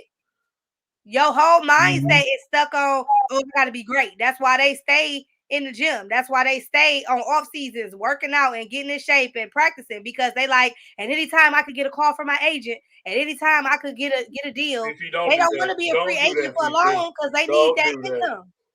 They a slave. They like, look, I need you to hurry up and connect me with whoever. Oh, I got to go overseas and play internationally for a few years. That's cool. As long as I'm getting bread, I don't care. That's what it becomes. Yeah. And now with setting them up like this, they're gonna be like, I make my choice. Who want me? Okay, let me see y'all. I'll tell y'all who I want. That's why they don't like free agency now. This is free agency on steroids. This is, I mean, real talk. Now you got some kid like, we're gonna give you this kind of contract. Well, I got money working for me right now in this section, in this section. I mean, what else you gonna tell me? So now you go get more people saying, yeah, I'm straight. I don't want to do that. Just like John, what we were saying right there. Exactly. No one want to go pro. They want to go pro in life, not in the league. They're like, man, I got my kids set up for life now. Now they know what it really feels like to be wealthy and not rich. Rich. It's a difference. And that's what I love about it. I think it's such a great idea. When I saw the investors in it, let me tell you something. Nobody invests in something that ain't going to make money. Mm-hmm. When you get this many amount of people investing, you can just see it. I don't think, first of all, colleges are going to be there. I mean, the big one's going to survive. Yeah. Some of the smaller ones probably going down. But you're starting to see the one thing I love about this new generation. I mean, we all part of the same generation. Let me take that back. What I love about this group of younger kids, what I've noticed so much, is almost a gift and they curse a little bit, is that they got ideas galore and they're not afraid to venture out on them. Mm-hmm. What they're afraid of is the work. Yeah. That's the issue. Backwards. It's so big. Ain't it weird? Yeah. Ain't that the weirdest thing? I cannot front them. They are 10 times smarter than us. I'm not going to front none of them out. Y'all are technically 10 times smarter than us. I love it. And I'm happy. We'll outwork y'all any day with that work ethic. And it's I wish I knew that quote, but it said, I forgot what it is. He said, whatever you do, Kobe Bryant, baby. He said, never let no one outwork you. You can have somebody they can be stronger than you, prettier than you, more handsome than you, got more money than you, could do all these other things, but never let anybody outwork you. And that's what I think that they're starting to develop with this league now with these guys, because now they're going to develop the work ethic outside of just being in the gym all the day. Like, no, you need to develop this, because guess what? One day this body's going to be beat down and you ain't going to be able to do that stuff anymore. You ain't going to be able to do it. Now you need to be able to sustain yourself for a long period of time, because contrary to popular belief, every boy and every woman don't want to be an athlete.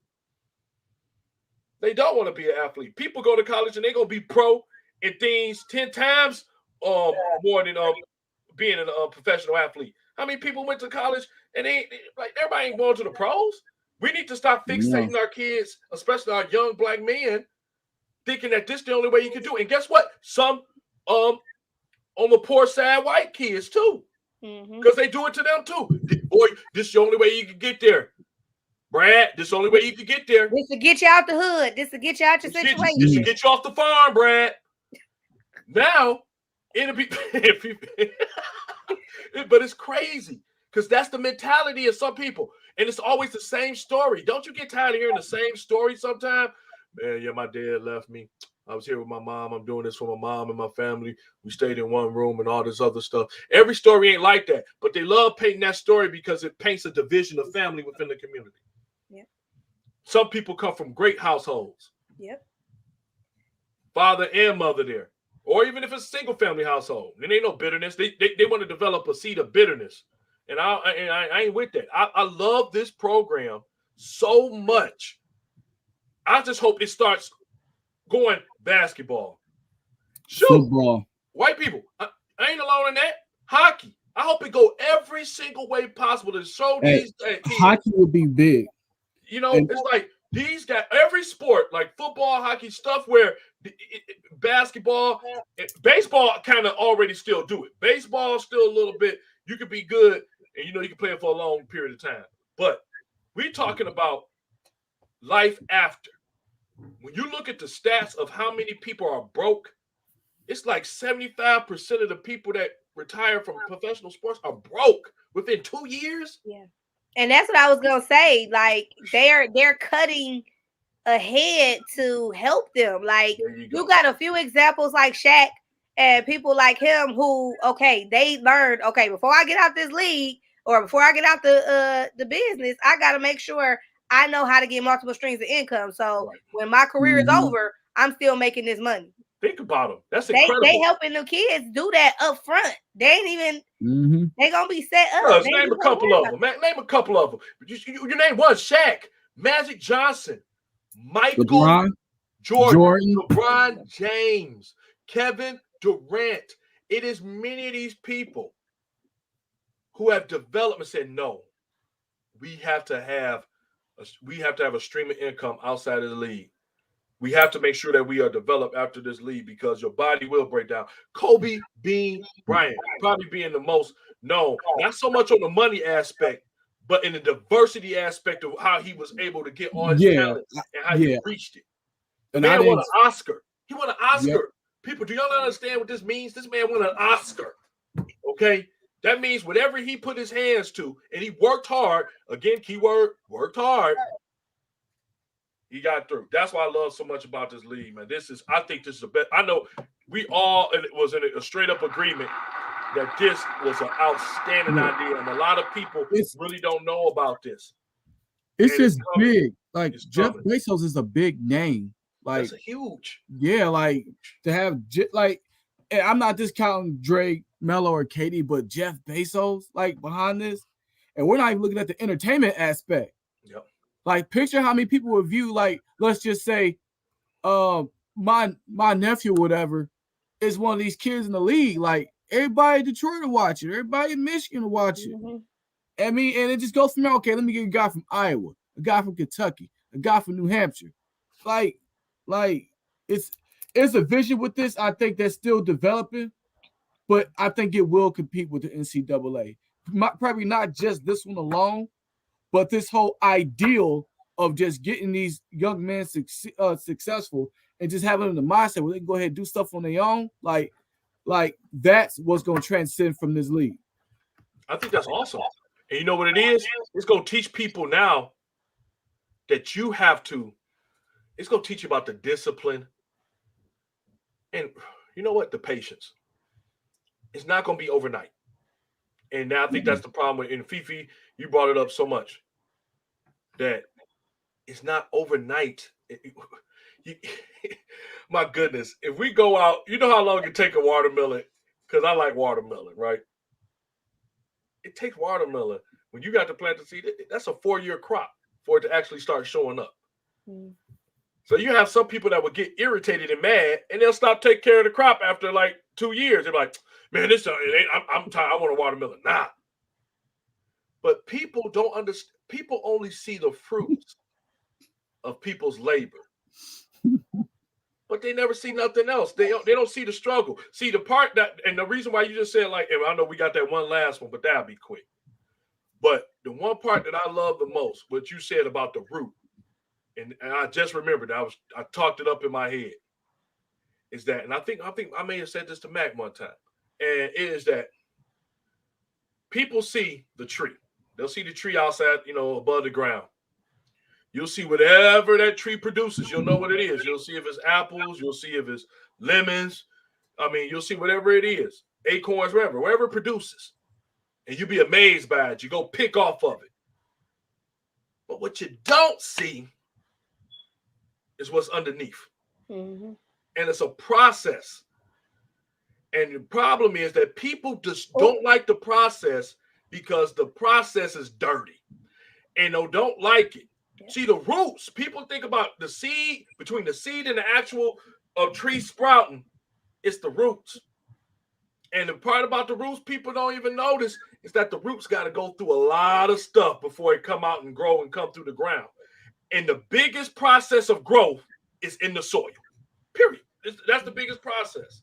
So when people say they want success without the work, I'm like, the only place you're going to get success before work is in the dictionary. It don't happen like that. It don't happen. You got to put in the work for it. And when people say they see the fruits of when you see the fruits, like that's just the leaves.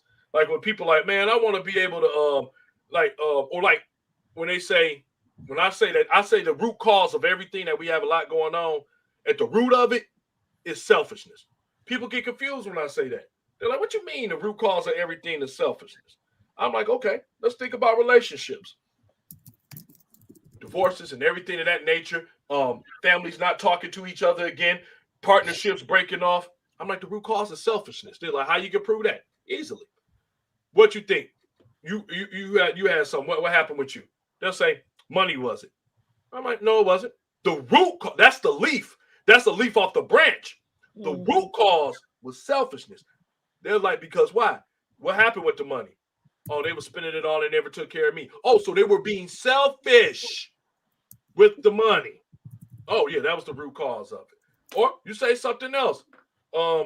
Whether somebody say infidelity. I'm like, oh, infidelity. That's why you did it? I'm like, nah, it was selfishness. Because you got to be selfish if you're gonna you're gonna want to cheat or do something with someone else, knowing you made a commitment to someone else. It means either you're selfish, you're both selfish, or the selfishness y'all both have don't add up, or one person more selfish than the other. And that's what happened. Everything that if you think about in life, when people start getting that lack of accountability, all these things we've been talking about, at the root of it, like Fifi said, when he was talking about, oh, we need to find out what the root of it. People don't want to do, because that, you know what it means? You got to dig up some stuff. Yep. When you get to digging, ain't no telling what you're going to find when it was there. You're going to be thinking it's everybody else. And do you find some stuff, you're like, boom, oh, shoot, that's me. Yep.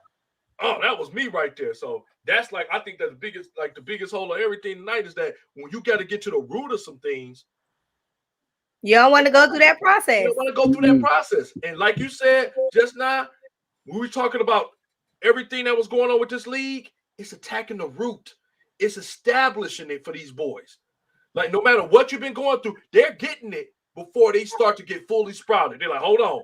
Before y'all start sprouting out the fruit of what let's get into it and attack the root. What we gotta do, get weed killer and everything else to get rid of every little misconception you got. Yep. We about to do it right now. And that's what we talk, like you said, kids, that's when you gotta get them. You gotta get them when they're young. If you don't believe it, look at everything that's geared toward kids, and y'all already know it. Why would you? That's why I love this so much, because crazy. The youth are forgotten. It's like you see them, they everywhere. But people want to focus on dogging them and talking negative about them instead of picking your hands up and going to help them, show them, be hands-on with them. People don't want to do that. That's why I love this league, because they like, look, we ain't gonna talk about it, we gonna be about it. Right. We're gonna set them up. They're gonna be great. You have the right people in place too. There you go. Right people in place, absolutely. Yeah. And what you got to do, like you said, it's going to be a lot of consistency that's got to happen with this. And the only thing I'm hoping and praying is that somebody don't get in there and get greedy. Yeah. And I'm talking about the people that's over it, because that's how people do. People get greedy. Again, root cause selfishness. Now, the last thing we got to talk about today, and I know this is going to be really, it's funny. I want to say this last because it's funny. Gasoline for the first time in the last 2 to 3 years. In New York, gasoline was $5.99. Dang. $5.99. Over here, what's the highest y'all seen in y'all area? So I want to say maybe about 379. I see 379. Yeah. In Ohio, it's like 390. Dang. It depends. It depends on the area, because when you go further out towards like the suburban areas, it gets a little higher, but towards the city, it's a little cheaper. It's like you said, $3.79. But it's crazy. Like, it's almost $5 in New York. They don't really drive cars like that. Like, you know what I mean? Like, the use of cars is way different than like Ohio or Michigan. And it's crazy. I don't even want to think about California, somewhere like California or something like that. Whoa. They already, you got to have a Roach motel. You got to be making $3,500 a month just to live in a Roach motel out in California. Oh, I'm sorry, California is water bugs. But I'm telling you. And then you look at everything else. Grocery prices, sky high. Crazy. 481. How much? 481. Dang. New York higher than California. That's crazy. But it's a little thing going on that they've called it. I think it's funny the way they call it. You know how like they say you got inflation when stuff is getting higher. They say this new word is called skimpflation, where you still paying for services. You're paying for them higher prices, but the service is 10 times worse. I can stand the test of this. Now, I'm one of the people that I walk out the place if I see that I got to run to get your attention. But now you basically do because ain't nobody working there. You got, you better know what you got to get, anything like that, because it's so bad. I know y'all, I don't know if y'all had these experiences, but I just go on and I'm like, man, I get so like, what in the world? It seemed like the restaurants are dirtier. Take longer to get your stuff. It's almost like, man, do I really want to stay here and eat this food? Or y'all skipping through the stuff in the kitchen? Because if y'all service any indication what y'all doing out here, I don't even want to know what the cook is doing. And you know the hotels where they don't even halfway clean the room. No, they don't. And you know what that's the cause of, or what people say? That's the effects of COVID. After COVID hit, the whole game changed. Like, okay, well, hey, like even like furniture, bro. Like you get your furniture like in a couple of days or a week. We're waiting till like months and months and weeks to get our furniture. You know what I'm saying? So it's just like, hey, like we don't have the production, COVID, or like, hey, food's up, COVID. Like milk's almost $3 a gallon. It used to be like $1 and some change. Yeah, I'm trying to buy a cow. Yeah, right. Then eggs like $3-4 like for 12 dozen. Like everybody better start growing gardens in the backyard because that's our future. Listen, you're gonna have to find a way to grow your own food. Hey, John, I agree with you too. It's definitely a global chain issue, but you know what? I see that you say blame China, but I blame everybody because they put all their trust in China. See, this what happens.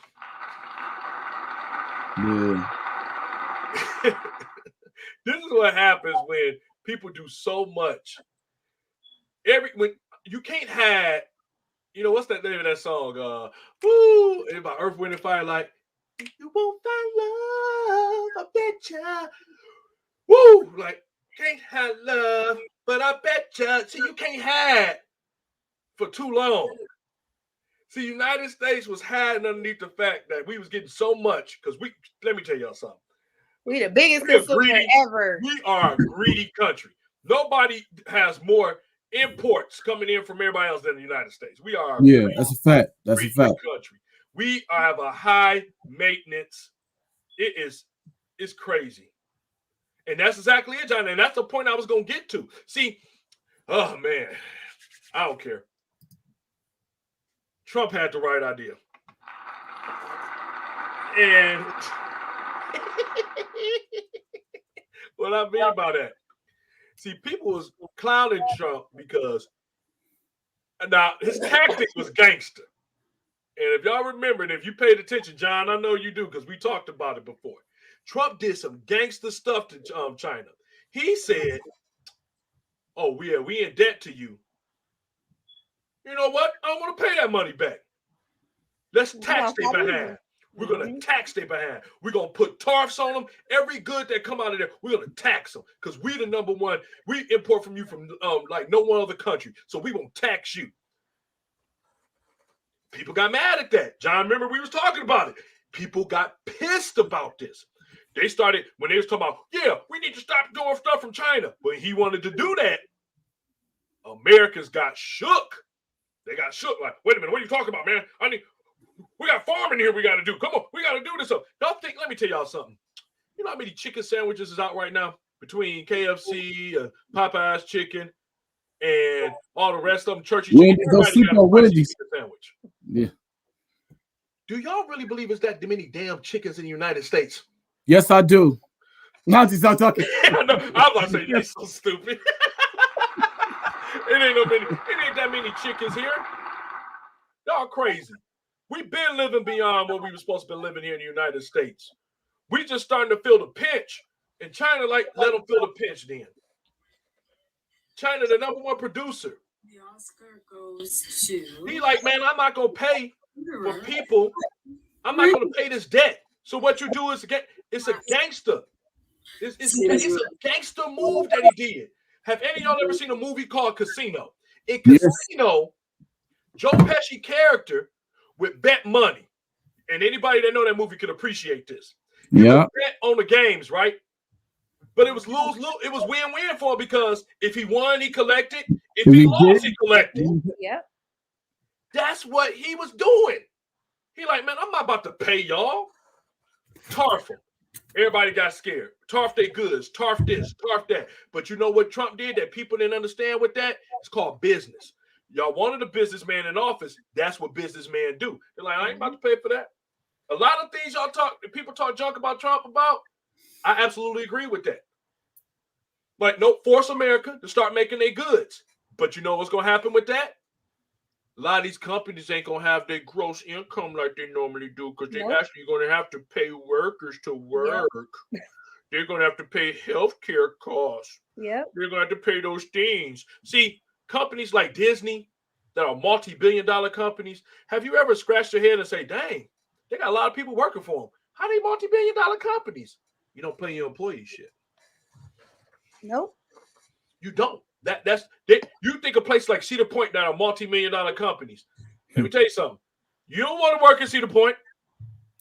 You know how they, you know what's weird? It's a horrible experience working at Cedar Point. You don't want to work there.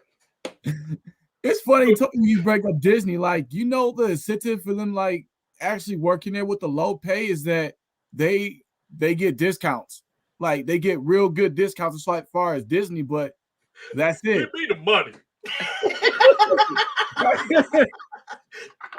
Give me the money and I'll decide what I want to do with my money. Hey, right. you get a discount on some Mickey ears. I'm like, forget the Mickey ears. Give me my money. Oh my God. Like AT&T. I love AT&T. Crazy. They had this thing called AT&T Bucks. Oh, you can buy a stereo. Like, man, I don't buy no stereo. Give me that bonus money. I don't buy no stereo. I got a stereo. I want some money. But that, you know, oh man, pay me. Hey, John, I'm about to put this with John and say, man, I'm like, yeah, forget this raggedy theme park. Let me tell you something.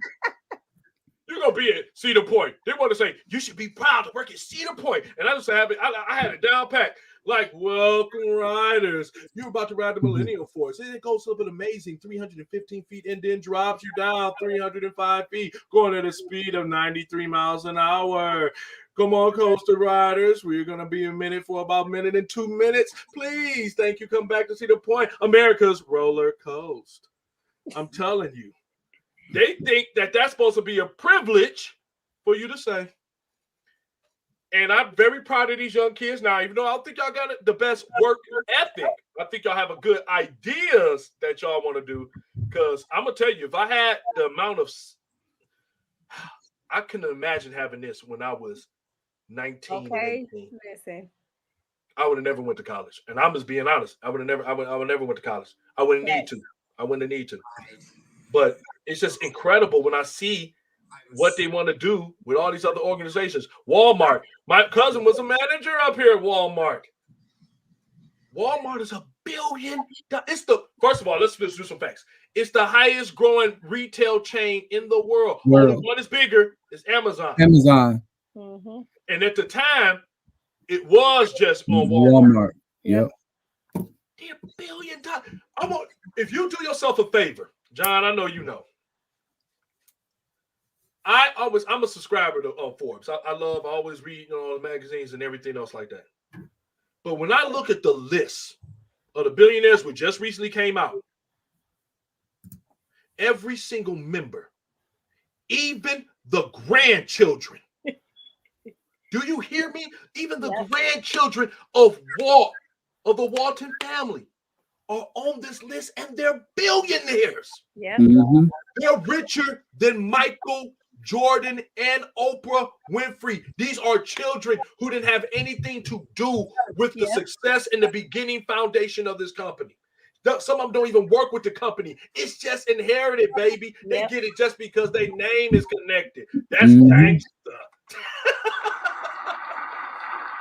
See, now you bringing up a whole new point, because I was gonna say that's the difference between the wealthy and everybody else. We talked about Donald Trump, but that's how they roll. It stays in the family. He ain't have to know how to handle business. You gonna be taught. There you go. Mhm. As soon as you born, you gonna learn the family business, and you gonna have this inheritance as long as you connected to us, and we gonna make sure you gonna be good. As long as And you see, that's the thing about everybody want to talk about the wealthy and be mad and be they holding the money and they selfish and stingy and all this stuff. But I guarantee if we took the time, just like we talked about with the young people with the OTE league, if we take the time to learn how to play the game, if we take the time to learn how to get these skills, we're going to have that same energy. We're going to be able to have an inheritance for our children and wealth to leave down. And we ain't got to be flashing. We ain't got to be showing off. We ain't got to be boasting and bragging. But it just takes we talked about that, the accountability in the process. We got to do the work. You do the work, it's easy to see the results. Yes, Because ma'am. It is. Yeah, it's more rewarding too. Like you said, see the fruits of your labor. Yeah. And that's the issue. And the problem is, like you just said, it's everything that you go into it. So now, like we was talking about with the, the skimflation and everything else, skimflation, you getting more, you making people pay more For less. giving less service. Yep. And guess what? We're still paying. Yep. They are scheduling this to be the most profitable holiday season ever. Yeah. I told people, y'all need to send them a strong message and not buy nothing. For real. But unfortunately, it's that control. People don't have self-control to turn that down. They like, oh, it's gonna be the lowest price it's ever been. And then what they say on them things talking about, we're gonna have a blackout day. I'm like, T.I., shut up. We need more than a day. We need more than a day. I hate when some people always try to come off like they really care. Like, it's easy for you to say you rich, man. We need more than just a day. You ain't even spending the day. You spend your money, so stop it. I don't like hypocrites. The same person talking about don't do violence, the same guy that got caught trying to buy silencers and machine guns. Like, stop it. Stop it. I don't want to talk. We ain't going to even get in that, but all I'm saying is that I don't like hypocrites. But it's just, when you get to that point, it's like, we have to do something that sends a direct message. And the only thing that this country ever understood from Black America is a financial punch. You don't believe it? Look at Birmingham, Alabama, the bus boycott. They were down to literally going out of business, to where they said, forget it, let them sit anywhere they want to. Now, it didn't come without a cost, because they got more violent down there. Yeah. Because they got upset, because every time Blacks come together to do the right thing and work together and see that it's successful, they get pissed on that. They get pissed and they come after us with a blazing fury. When they realize that, oh man, they still doing, even after we destroy their whole towns, they tell us, no, we don't want y'all to sit at our tables. We build our own tables and get away from them. What they do, they come destroy it, because in the back of most Caucasian or European American minds is that they don't want you, but they want you to need them in every way possible. Now, of course, I'm not going to say every white person is like that. I shouldn't have to say that. If you know what you like, if you're not, then this don't apply to you. If it don't apply, let it fly. But it's just it's a matter of fact that when we have it, one of the worst mistakes we ever made, and that's a topic for another show, because I can go forever on that. Yeah. It's not for another show. But the problem is that one of the biggest things that hurt us is when they told us we could have a piece of it without even mentioning us in the piece. When they had the Civil Rights Act of 1964, when they said that, no service can be, can be declined due to race, color, sex, it didn't say nothing about Black. They were never specific about that. Every other race have specific, or like you say, privileged documentation. Like Pacific Islanders, this year, Joe Biden passed because they was talking about all the violence to Asians and Pacific Islanders, which I was still trying to figure out. I know it was, some violence I saw about, but I'm like, it's nowhere near compared to the amount of violence we have suffered with for over, 500 some odd years. We're still waiting for the George Floyd Act to be done. They're debating that. They're still debating if we deserve to have the same privileges. How? But they passed this Pacific Islanders and Asians Act in swooping fashion. I'm like, come on now. We got to get to the point where we got to start understanding that it ain't about freight. That's why I told people, forget that Democrat stuff. We get so happy.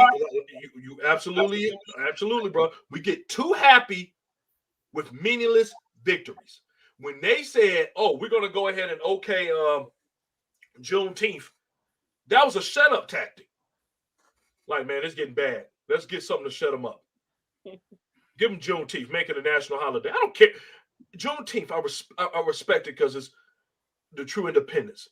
But I don't need it to be a national holiday for me to understand it and accept it. It's like my birthday. My birthday don't have to be a national holiday for me to celebrate my birthday. Let's stop being so delusional with things. The proof is in the pudding. I want you to do the same thing you do for every other person of interest in this country, because Black Americans spend over $9 trillion, which would make us the ninth biggest country on the face of this planet just based upon economics.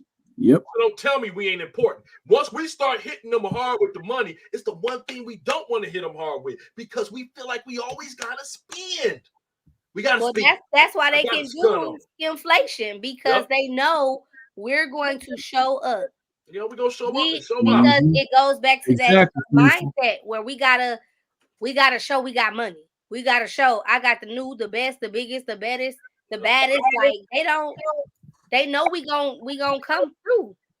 That's what they're basing on. Like you said, we can be mad, whatever. They like, oh, you gonna show up. You gonna give me them dollars. That's why if you look at commercials throughout the years, commercials, I love them because they got so many hidden meanings behind them. All you gotta do is peep it out.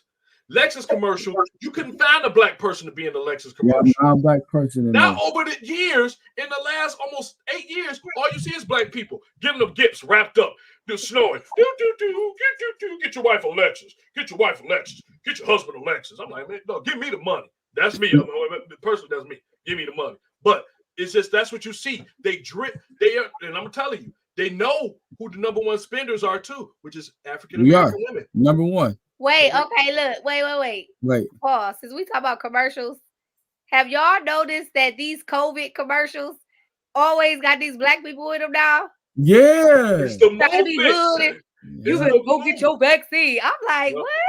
That was so I'm gonna tell you when they really got is when they put the pastors in them. Yep. They're like, hold on, man. These church folks talking about, I'm trusting God. Now here come the pastors. You gotta go get vaccinated, because this joker will take you out. I'm like, what did he just do on the air to get people to take this vaccine? But it's just a trip to, like you said, when we have to finally get to that place of understanding, when you can understand, and it ties into everything we've been talking about, the OTE league and everything else, you see it, everything ties into this big, huge thing called media. And whoever controls it can dictate what's going to be seen and what's going to be pushed. One of my favorite movies, John, I know you appreciate this, Anchorman. Anchorman 2. While being funny, both of them was funny. The first one 10 times funnier than the first one, but we ain't going to get into that. Yeah, the first one was way funny. But the second one had a point that I believe a lot of people missed.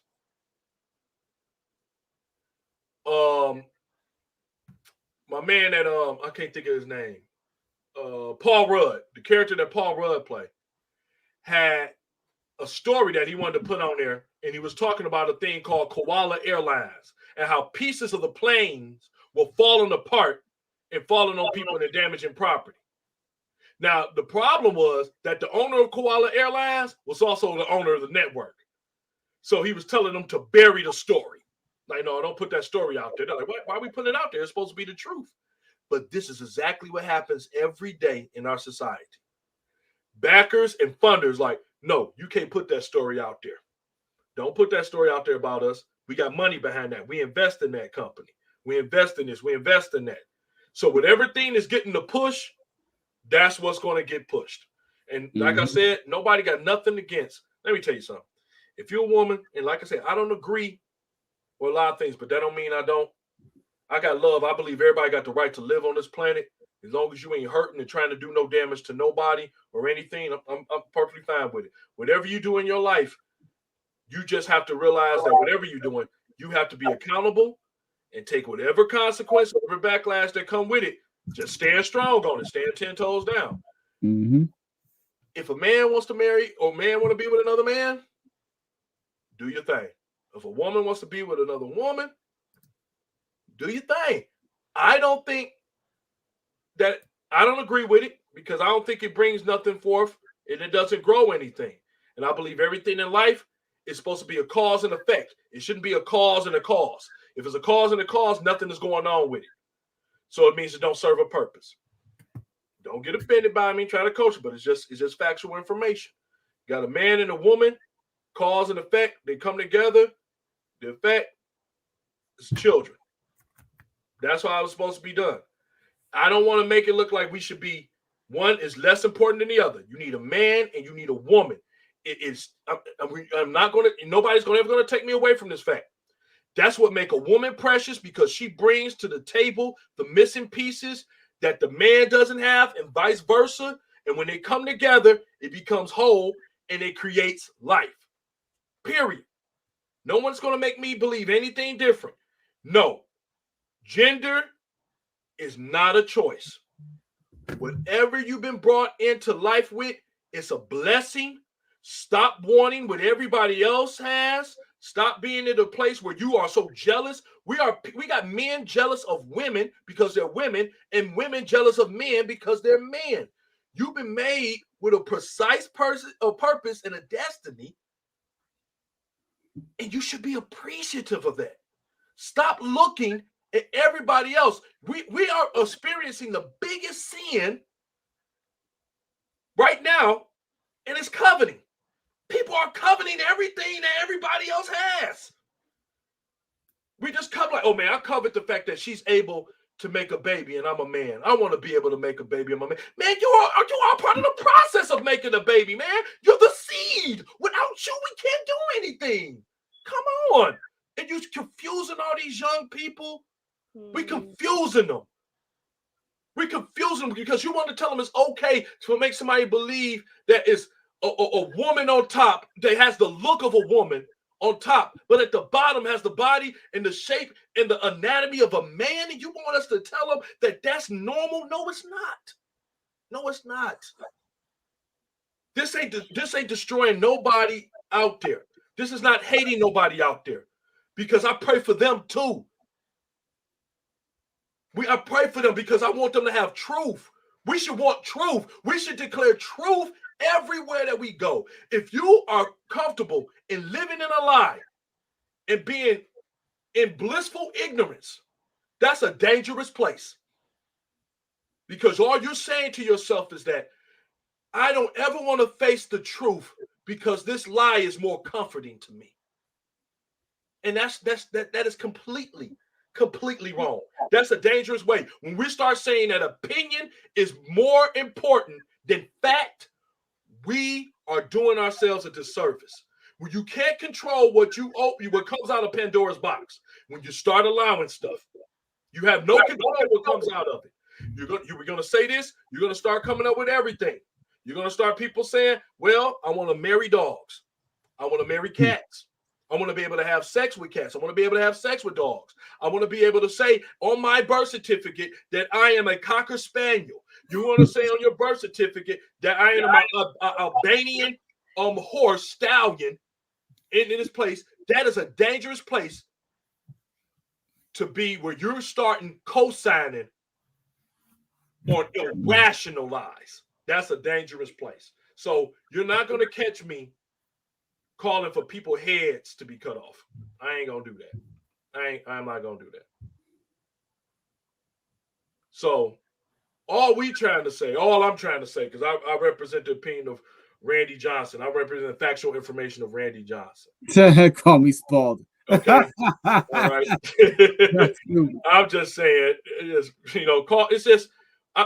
just like what we've been saying. It's no such thing as identifying. You are what you are. And it's a blessing. That's what you were created to be.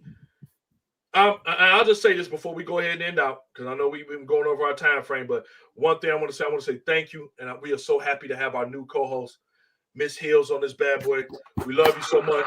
Great topics, all your viewpoints. I can't wait till next week till we do this again. This is going to be so incredible. And of course, always to my faithful man, Matt. Appreciate you, love you, and we about to do some damage this year, but damage in a good way, breaking down some things that need to be brought, and that's the truth and information. I'm gonna tell people this, and this is it for me. Then we'll do our thing. What I love about life, and I tell this to a lot of my students, especially when I speak to them, is that the beautiful thing about God, wherever you want to believe in, I don't fuss with people on that. The beautiful thing about life, wherever you feel like your gear self is going to, is I want you to picture this. That God has a vote, a giant vote, bigger than you can even imagine. And in all that vote that is private, you got all these private boxes, everything. Just like you've ever been in the bank, everybody got safe deposit boxes. And in those safe deposit boxes, it's a name on each one of those boxes representing us. Everybody got one. The problem right now in society, and I'm praying to God help us and really get us over this, is that what happens is that people get into the hallway looking at boxes, and instead of going to where they at, they got their keys in hand. They got their keys in hand for the box. They got their keys in their hand. This is the sad part. The keys in hand to their safety deposit box. But you get caught up looking at someone else opening theirs and wishing that you had everything that was in their box. Not knowing that you got so easily distracted that in your hand is the key to all the blessings and the things that you have been gifted with and blessed with. Preach, Mr. Johnson. We are so caught up in wanting everything that's not ours. I know, Matt, we talked about it. When people go for jobs and they don't get them, and they get upset. Like, I believe that job was mine. No, it wasn't, because if it was yours, you would have had it. We got to stop crying about things that's not ours. We started to stop being jealous about things that's not ours. I was born a man. I love being a man. That's what God had me placed on this earth to be and to do the job that I was supposed to do that nobody else can do. And once we can get to that point, that when Miss Hill was here, she's hit, everybody's here, you're unique. There is no one else like you on earth. Even if you have kids, there will be no other Mac Reese. There won't be any other Felicia Hill. There won't be no other Randy Johnson. That's it. And when we can just focus on what we need to do here, that's our purpose, we'll be a lot better. And stop trying to covet everybody else's stuff. Stop trying to mislead people, but just lead people in the truth. Because if you love somebody, you're going to tell them the truth. You're not going to sit there and lie to them and make them be comfortable in their own ignorance. Let me tell you something. If I had a bottle, and this is it, I had a bottle. Fifi and Mac, if y'all saw the person filled it with poison, and I'm about to get ready to drink it, you telling me, it's poison in that bottle. It's poison in that bottle. And I'm like, no, what's in this bottle will make me rich. It'll make me 5. It'll make me 8 feet tall. It'll make me be so incredible. I'm telling you, I know it and I believe it because that's what I want to believe. Go, dead. And that's what happened, what's going on right now in life. Y'all believing the things that's being placed in the atmosphere and believing everything that's placed in your cup is going to do all these great things to you. And all it's doing is killing you and separating you. So that's about it for my time frame. Y'all got anything to say before we get up out of here? You cute? I'm about to be like, No, hey, man. I'm gonna put on some purple and gold next week. Okay. Oh, we can talk about that next week. That insecure stuff. You heard about that, Felicia? You heard about that, Randy? Yep, I know what you're talking about. Yeah, we can touch on that next week.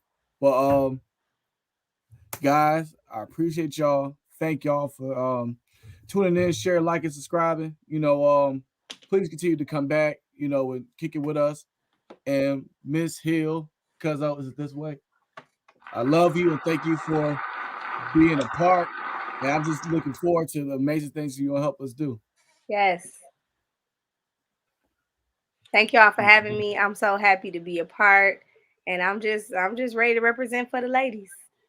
Represent for the ladies. Right, like the ladies. Like. So again, next week, y'all, 7:45 Wednesday, Unfiltered. We will see y'all then. Until then, man, love each other. Be good, man. Go out there, do some great stuff.